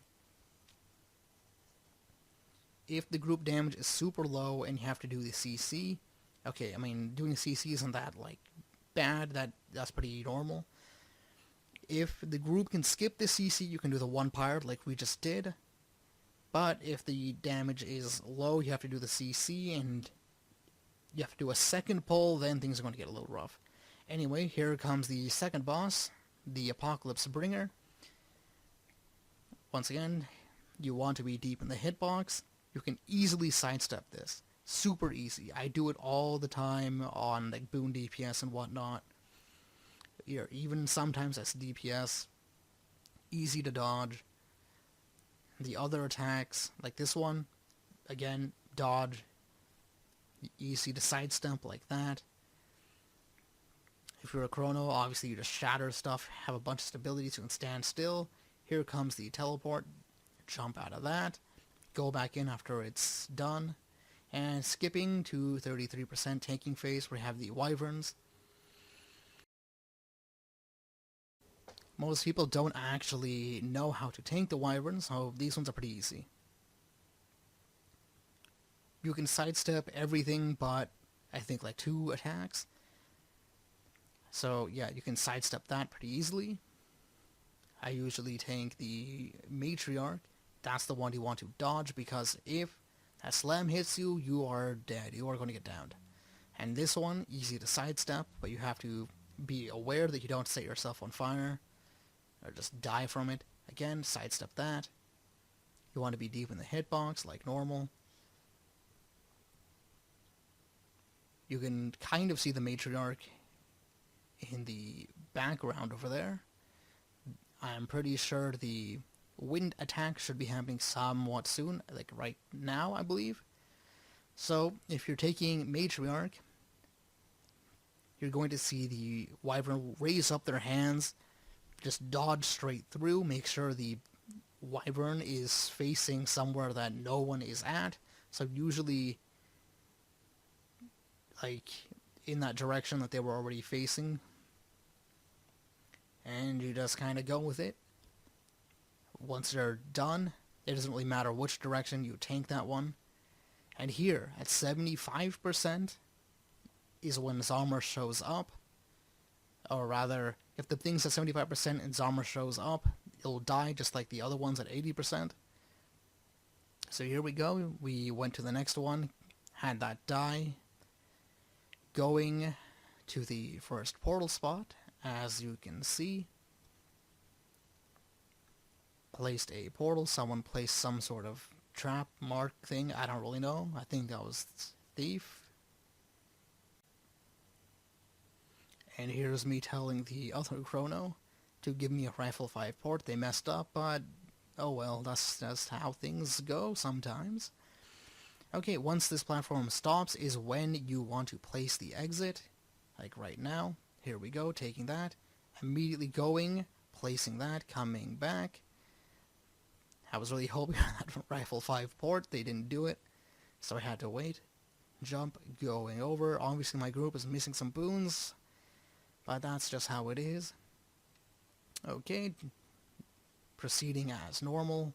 Boss is getting ready to start moving very soon, at like 5, 6, 7%, something like that. Yep, there's the animation. Just drop the portal. The other healer died. I'm not entirely sure how. I have to check the log. So here we go. Alright, Wing 7. There are 3 bosses here. The first 2 are toughness tanking, the last one is special action and kind of becomes proximity tanking at the end. But let's get started with Adina, the Earth boss. This is toughness tanking. You want to bring projectile, destruction, or reflection, and a block for yourself. You can also bring a portal if you really want, but no one really does this anymore unless it's speed clear, but I have seen it a couple of times while pugging. So the things you need to know. Pillars, blocking, mines, and projectiles. The pillars are spawned by the 5 farthest players from the boss, but as people die, or depending on how many pillars are left up, the pillars actually buff the boss, so you want to make sure they're all destroyed. So, 2 people behind each one. If one of them is still left up and is close to you, the tank, you can actually move and have the boss aim at a pillar that's still up, which is also very dangerous, but it is possible to do, and let Adina break it. Whenever there's a big orange triangle coming out, you want to block that, or you want to dodge it. After that, there should be mines that will spawn that look like little red pyramids, I guess, sticking out of the grounds. Don't touch those. You want to spawn them like as you can see here in the pictures.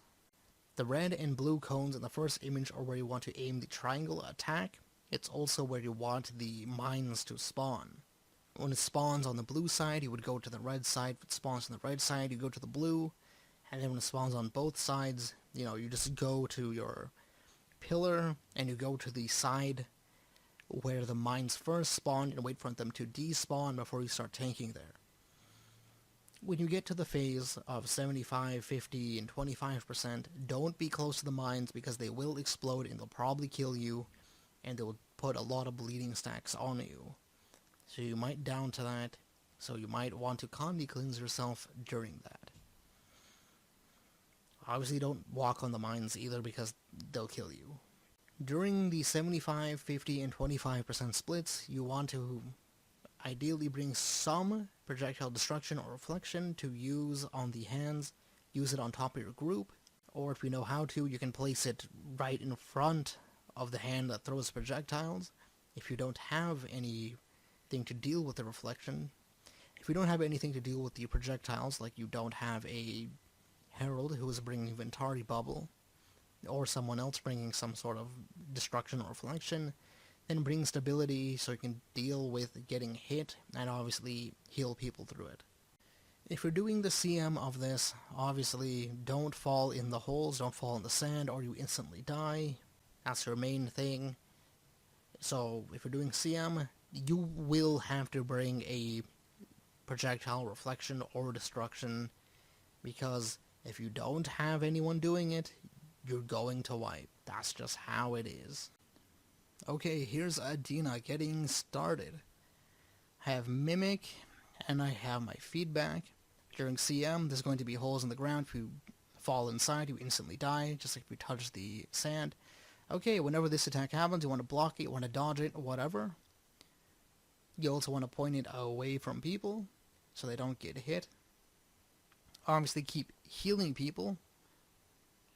As you can see, there's the mines. You want to keep these between the pillars. Normally, tanks will tank south instead of north.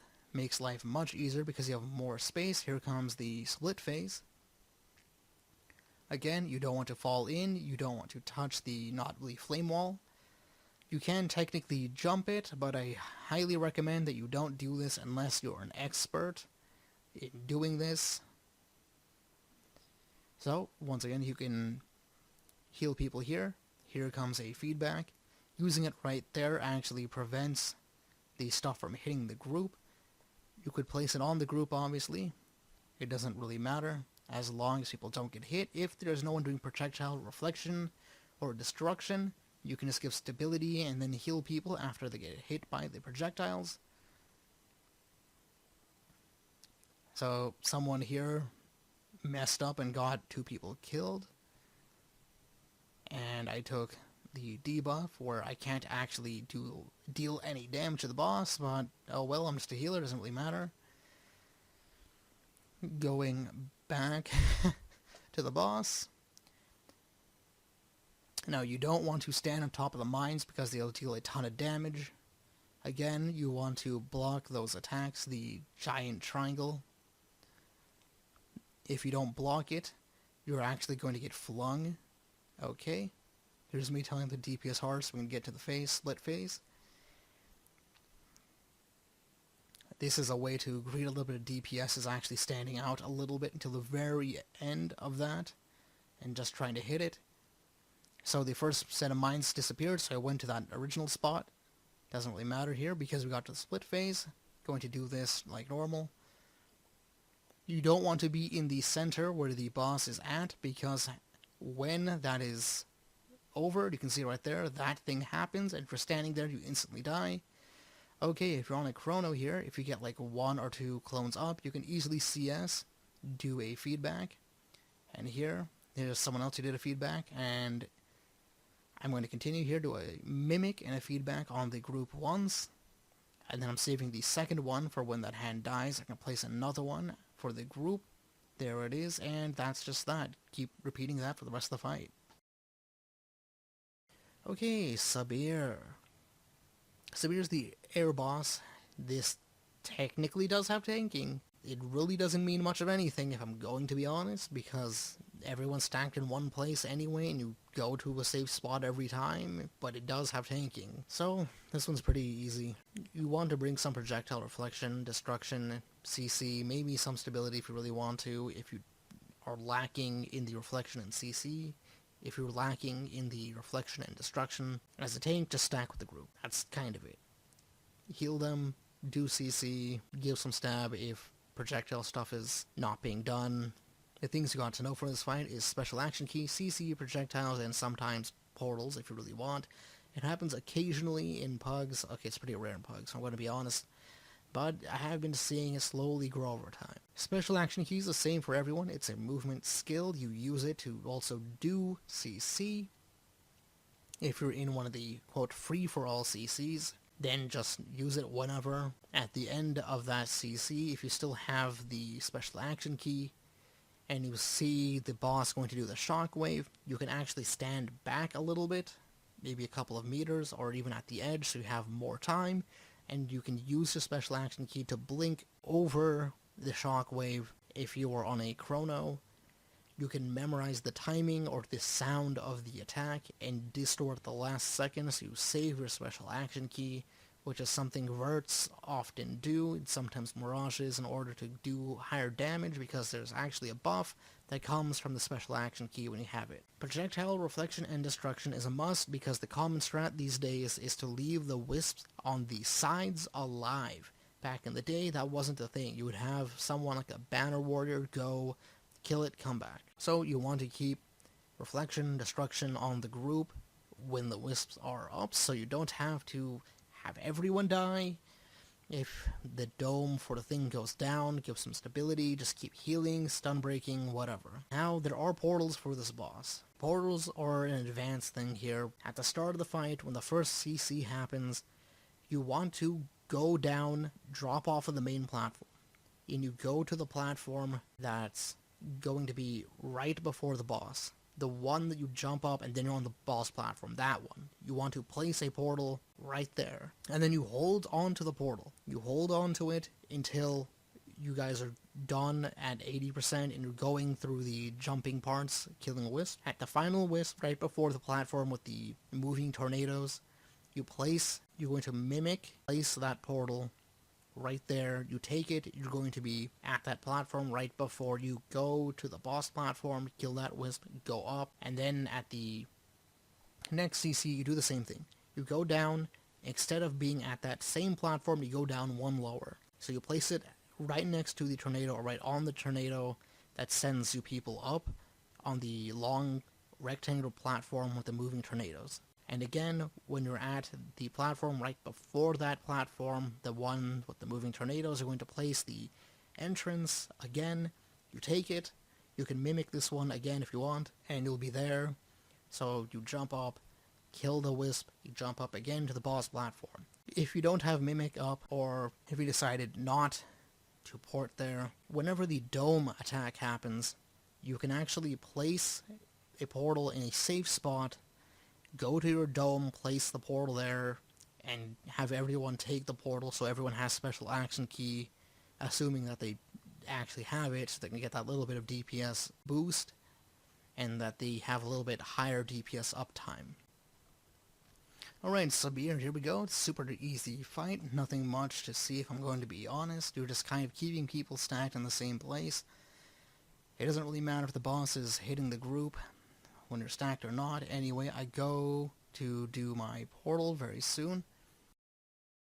Place portal there. You can also place it down here, but the second portal that happens later on, you're going to be placing it there. You can also see that in the slideshow, the presentation, the PowerPoint.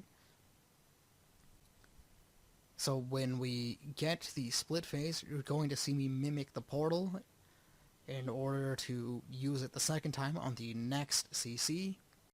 You can use your special action key to just skip getting knocked down or even the stun break. If there are tornadoes up, you can actually take the tornado, save a little bit of time in flying over to the platform. In CM that doesn't really work, so be careful. Here we go. Opening the portal, skipping, taking that up. Easy peasy, lemon squeezy. Okay, I'm going to skip to like the ending part of the fight. Okay, here we are at the last 40%. The giant tornado has spawned. Here are the domes. You can place a portal here, place another one here. Pretty much this just saves the special action key. The special action key actually gives us a DPS bonus. We do a little bit of extra damage. But if you don't really care about doing that damage because, you know, you're not a DPS, just use it for CC, use it for movement. Like right now, obviously use it for CC. Use my feedback in order to protect the group from these wisps. Back in the day, we used to have a banner slave warrior who would go and do them. Anyway, have special action key again. I was saving this one in case the shockwave happened, so I can jump over it. I did not have my mimic up, nor did I have my portal, so I couldn't do another portal. Instead, I saved it for one of those feedbacks. Use it again immediately. Whenever a shockwave happens, you know, you can just special action key over it like I'm going to do here, but if you want to invuln or distort it, it's going to be like 1, 2, 3, 4 in a specific rhythm of the shockwaves coming out, and on the fourth one is when you do the distort, the invuln, or do you just, you know, do the sack. Alright, Qadim 2, the final boss of Wing 7. This is a special action key based fight, and then it becomes proximity tanking at the end at around 20-25% or so. You want to bring Condi Cleanse, healing, CC, and stability. Stability is great for both your Qeater and the rest of the group during the shockwaves.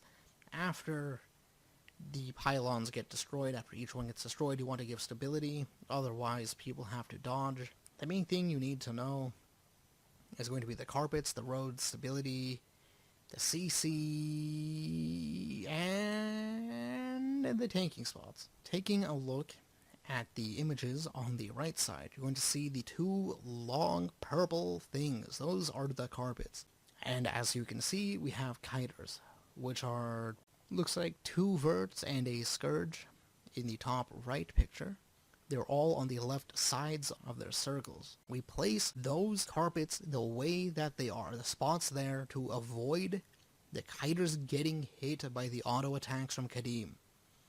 Because if they get hit, they take a lot of damage. They also gain vulnerability stacks in most of these Qeaters, except for the Scourge there. Only the Scourge can Condi Cleanse themselves.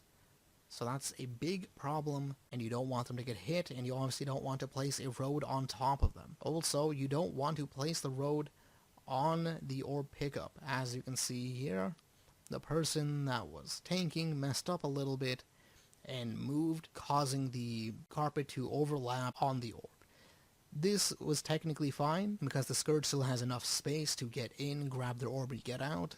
But be careful, you want it to be between the orb pickup and the circle that the Qeater is in, or the next Qeater closest is at. So when it comes to tanking, there's this northern tanking that you're always going to be doing. You can technically do the southern, like flipping it so the long one is between, or we would be running on the like circle marker, which is doable, southern tanking, but that one's more dangerous because all the DPS stack on the south side.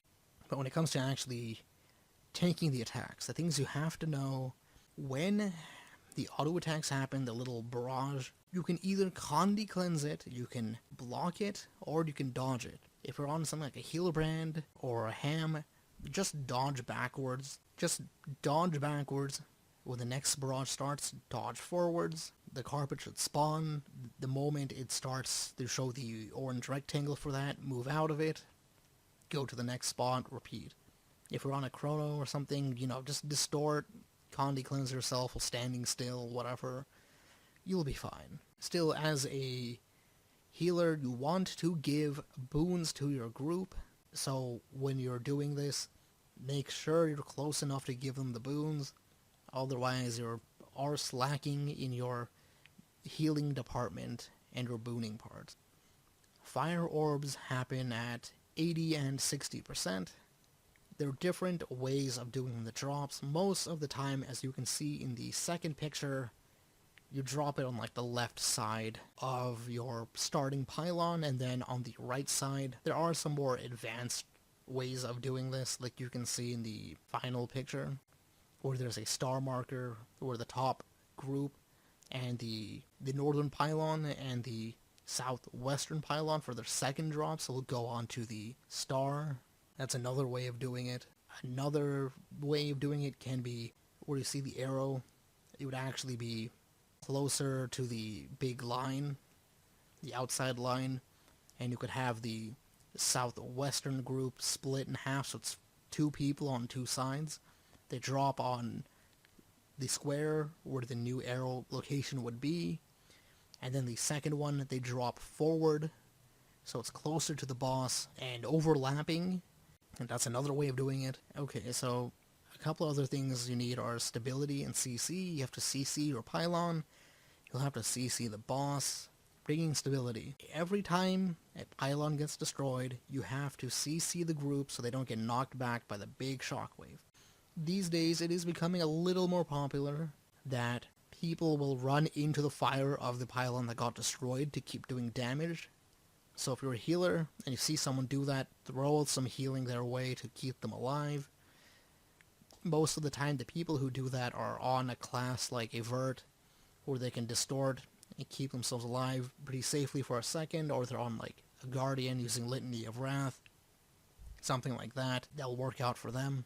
In the final 20-25%, when the boss does the final phase, there'll be a shockwave, and you'll see your special action key will turn from being either on or off. Well, it should be on, but it'll turn to like a lock, like a gray lock without a key.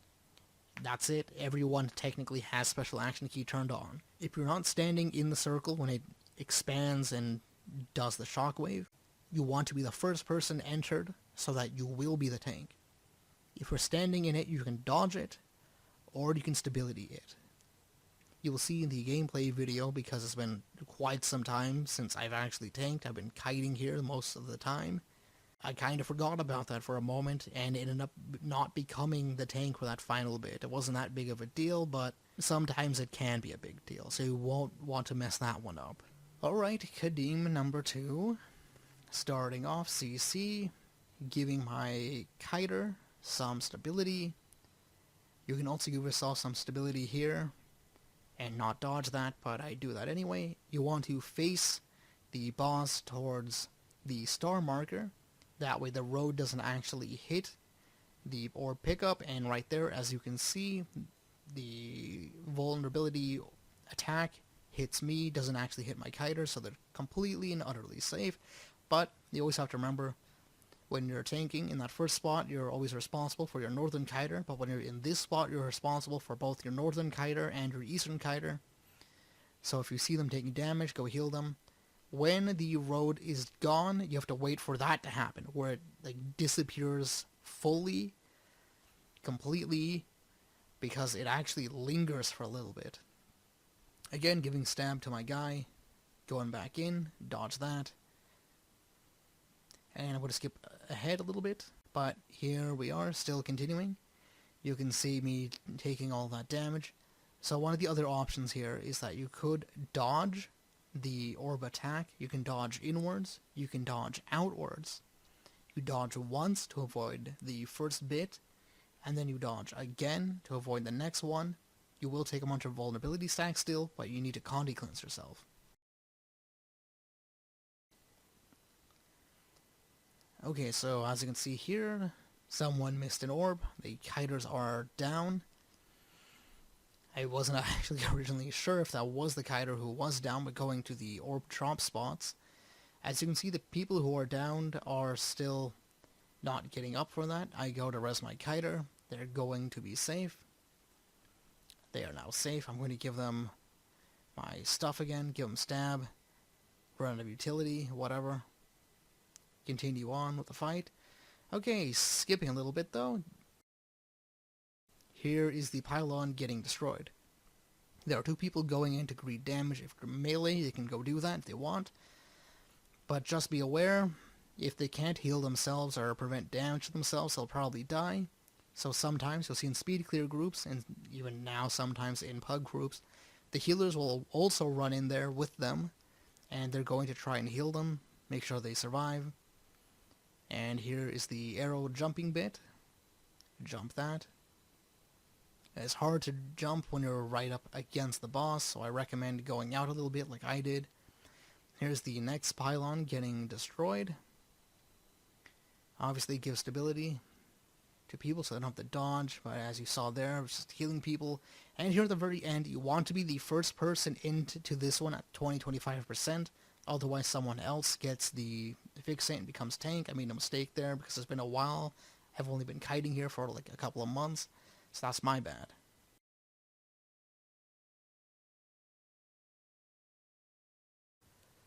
Okay, Wing 8. How exciting. We're finally getting somewhere with this. This is Greer.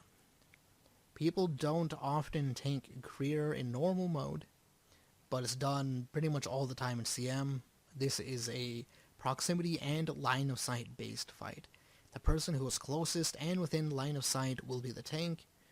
Basically the way that this works is that you can't jump, you can't turn invisible, or else Greer can no longer see you for some odd reason, and you're no longer the tank. So while you're tanking, you want to bring Greer to the group. You want the group to stand either at the side or behind the boss so that they can keep easily killing him. Like at the start of the fight, as you can see in the second picture, we were bringing the boss closer to the ad so we can easily cleave the ad while hitting the boss. Makes life easy. In CM, sometimes groups will, pretty much all the time, a group will reset if they can't bring Greer over immediately to cleave both the boss and the ad.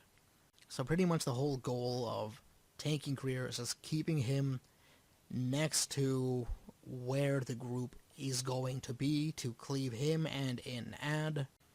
If you're doing the CM, it's going to be the same thing even in the final 10% with the protos and everything. Well, okay, when the protos spawn, he obviously isn't moving until the protos are dead, but you can do the same thing, bring him over to Ereg, Rig, and Greer. Keep repeating that, and you'll be fine. So, some of the things you need here. There's going to be projectiles, you need stability, you might need a block, and of course the orbs. There's two kinds of orbs here. There's the empowering orbs, and then there's the big yellow orbs that are like heat-seeking missiles. You can dodge them, you can distort them, and use any invuln to get rid of them. You just have to do it before they stop moving and start shooting out other Condi things right on the group. And, kill someone from being standing still, like a complete utter fool, which definitely happens even in CM. You want projectile reflection or destruction, because the ads and the boss will throw a bunch of stuff onto the group. You want to use that to keep everyone safe. You want stability whenever Greer does a swipe to hit the group. Also, one of the ads does the same thing, so you want to be careful of that. You might want to bring a block. whenever Greer does these slams, the 3 slams, especially for a heal chrono, you want to use a well of precog right then, because it gives 3 applications of Aegis, will block at least 2 of them, if not all 3, and then obviously you can dodge, jump, invuln the final slam, so you don't get that Condies on you. And that's mostly what you need to know. During the split phases though, you need to grab the other ad, hit it, and bring it over the same way you would bring Greer, but you bring the second one to the group, again, cleave both of them down. CM, same thing, do that. Earache comes over, you either kill him or you don't, depending on if you need the achievement or not. And that's just how that goes. Alright, here's Greer getting started. Going to the first ad, as you can see. In normal mode, this isn't as big of a deal. Greer will end up coming towards you guys, but in CM, you're going to have, 2 chronos. One of them's going to probably go out and temporarily get fixate of Greer to bring him over. That way you can easily cleave both Greer and this ad down.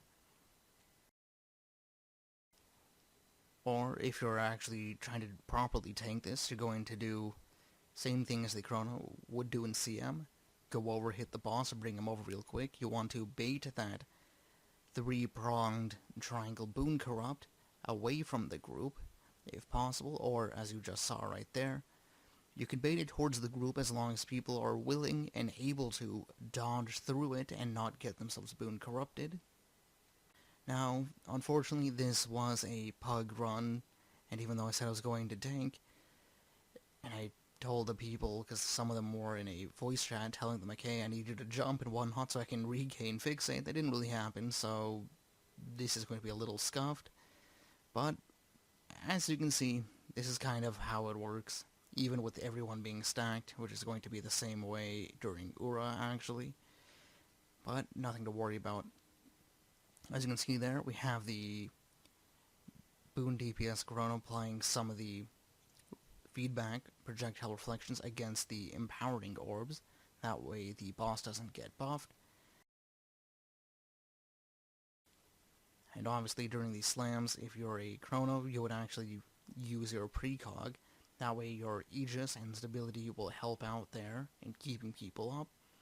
Likewise, you would use your stability mantra on all of those swipes happening, and now that they nerfed Bountiful Disillusionment, it's a bit harder to keep up all of that stability. But here we go, during the split phase, we're just going to go over and bring that ad over. In CM, you can do the exact same thing while waiting for the third ad to come over. If we're just going for a regular clear of that, obviously you can just cleave all 3 down at the same time. Otherwise, you have to be careful with which ones are overlapping, whether that's Greer and Reeg, or if you're obviously trying to get the achievement, and with Earache there too. Otherwise, it's going to be a little difficult. You would want to here apply some stability for the third slam, because this one knocks you down. And as you can see here, you want to avoid the not just the middle one, but the left, or I guess right side, depending on where you are, thing, the knockback, knockdown. When you see the effect moving, that's when you can move back after it, so that you can be safe from the middle one. And here I was playing somewhat of a celestial heal Scourge, trying to do this. Honestly, mostly in preparation of the CM, getting some practice in. And then these are the tracking orbs. You can use our invulnerability skills, like on Chrono, using your F4 Distort. You can dodge one of them, and you can use Spear 3 to get rid of them. Now during this part, since I realized we weren't really tanking this properly, didn't matter all that much, I would have stayed at that spot in front of the boss. We're just doing a slam right now, so that we can prevent this one from happening. I did stay a little bit to try and make sure that it would happen away from the group and work out all that well, but it works somewhat.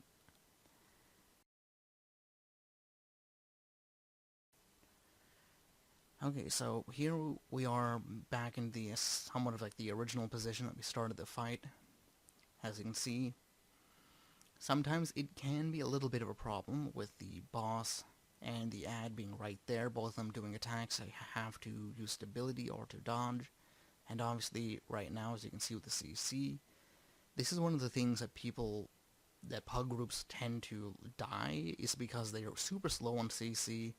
They don't have enough stability, so people keep getting knocked down. There's not enough people using reflex or projectile destruction, so again, people getting down, the boss getting too many stacks. That's what I tend to see. Or at least on NA, I haven't actually done w1-8 on EU yet, so I'm not 100% sure if they have the same problems. But on NA at least, it's pretty miserable when pugging, if I'm going to be honest. Tanking Ura in normal mode literally never happens. You only see it in CM and LCMs, but it's good to know because if you do it in normal mode, it can make the fight slightly easier. So you need to be in front of Ura, in Ura's line of sight. You want to be close, but not in the hitbox, so at max melee range. Otherwise, Ura starts jumping around more and more, and usually targets the farthest player, but if you are tanking, she should be ideally not moving. But if Ura has an animation where she targets the farthest player with some sort of attack or something, just turns towards the farthest player, you want to run in front, be in the proximity, line of sight, make sure you're tanking again, and just deal with that. The things you need for this fight: CC, special action key, dealing with projectiles, especially in the LCM, not so much in CM, and of course, your good old geysers, the donuts, the other junk. Okay, CC is very heavy during Ura. During normal mode, it's kind of whatever, you don't need to really worry about too much CC. During CM and LCM, CC is a huge part of this. Healers will go CC the geysers that Ura is near or on top of to make sure she doesn't get boons. Also to keep the group safe from the AoE. The group also has to take care of the Titan spawn geysers by using the special action key on them. You have to use a special action key on the people who get bubbled.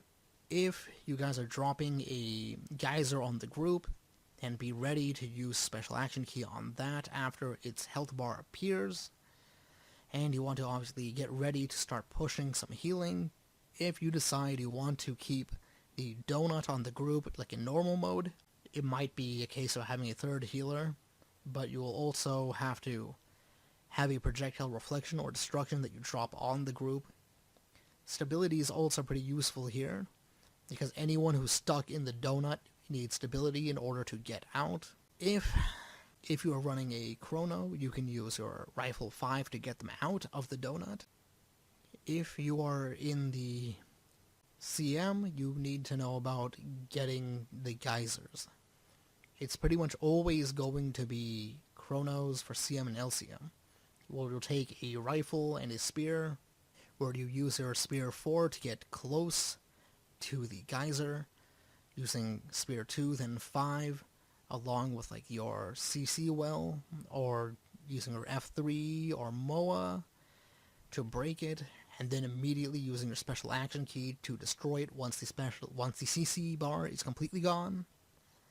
That's what you're going to do. Okay, for CM and LCM, the healer is always going to be a chrono.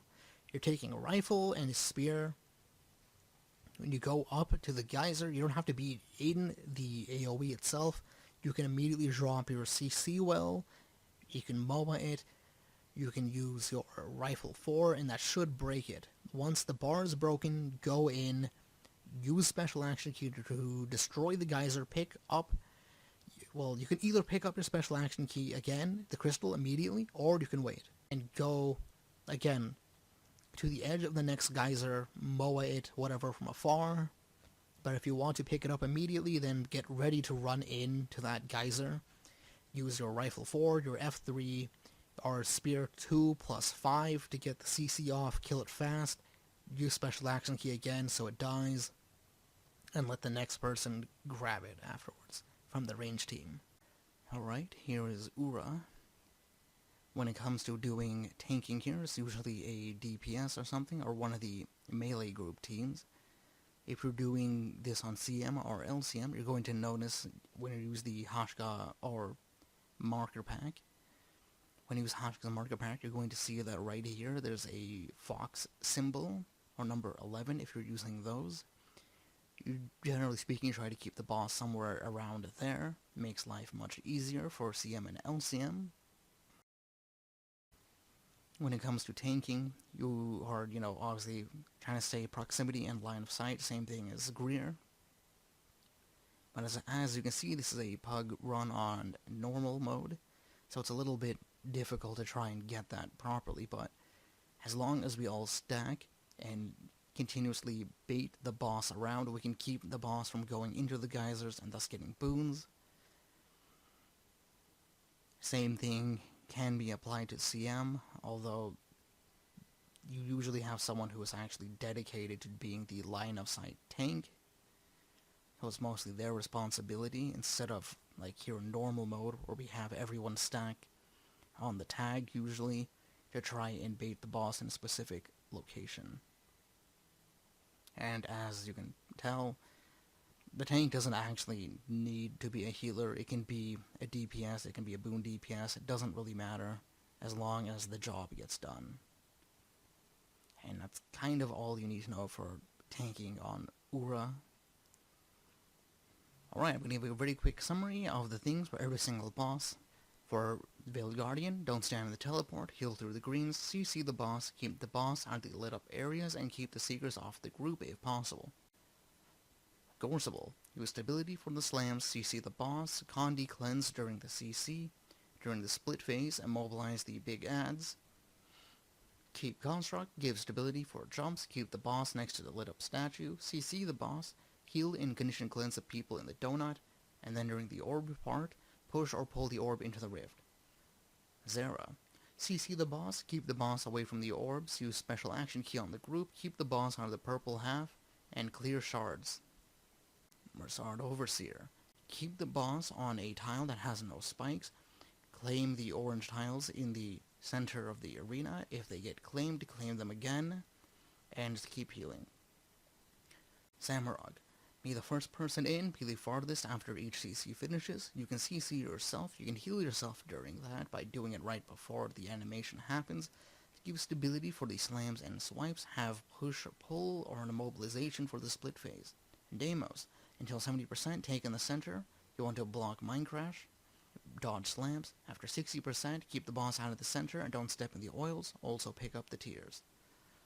Soulless Horror, don't touch the walls, don't touch the scythe, don't touch the TD's red circle if it doesn't die off the arena, don't fall off the edge, CC the boss, don't CC the TD, Condi cleanse people that get touched by those things that I mentioned previously, block the many small orange circle attack, and swap tank at 3 stacks of the debuff using special action key.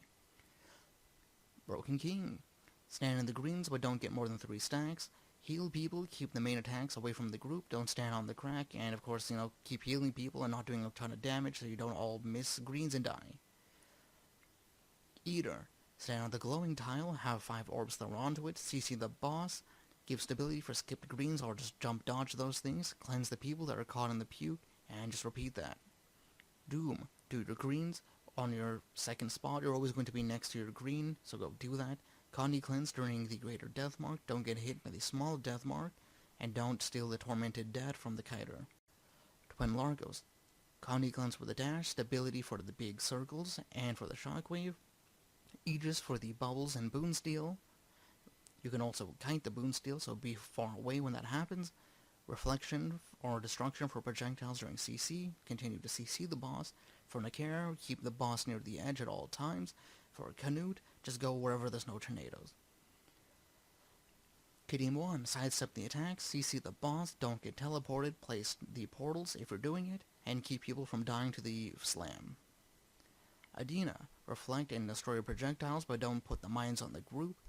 Block the giant orange triangle that's going to hit you. Tank towards the south, stand behind your pillars, and don't fall into the sand. Sabir, like Adina, bring projectile reflection or destruction.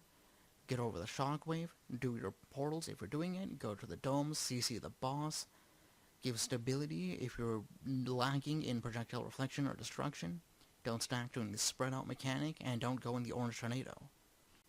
Qadim 2, tank in the center of the circle, CC the boss, place roads away from the kiter, give stability to the pylon destruction split parts when people are going to be on group, heal people if they go into the fire. Greer. Bring Greer and the adds to the other adds so you can get them easily cleaved down. Make the big attacks like the swipes, the slams, the boon corruption be away from the group. Reflection and destruction of projectiles that empower the boss. Dodge and invuln the targeting, and bring stability if the group is stacking and not just having someone tank. Ura. Keep Ura more or less in the center, bring CC for the geysers, use special action key on the geysers and those who are bubbled, especially the Titan spawn geysers. Probably bring the reflection for CM and LCM to deal with the Fuma rollers if they're not getting cleaved down a lot, and don't always CC the boss unless it's necessary. And that is all you need to know for Wings 1 through 8 tanking in Guild Wars 2. If Wing 9 or more happens, maybe I will add to this in the future. If not, then this is it. Thanks for watching. If you have any questions, you can leave a comment down below. You can send a message on Discord, because you can see my Discord name there. Or you can message me in-game. Have a nice day.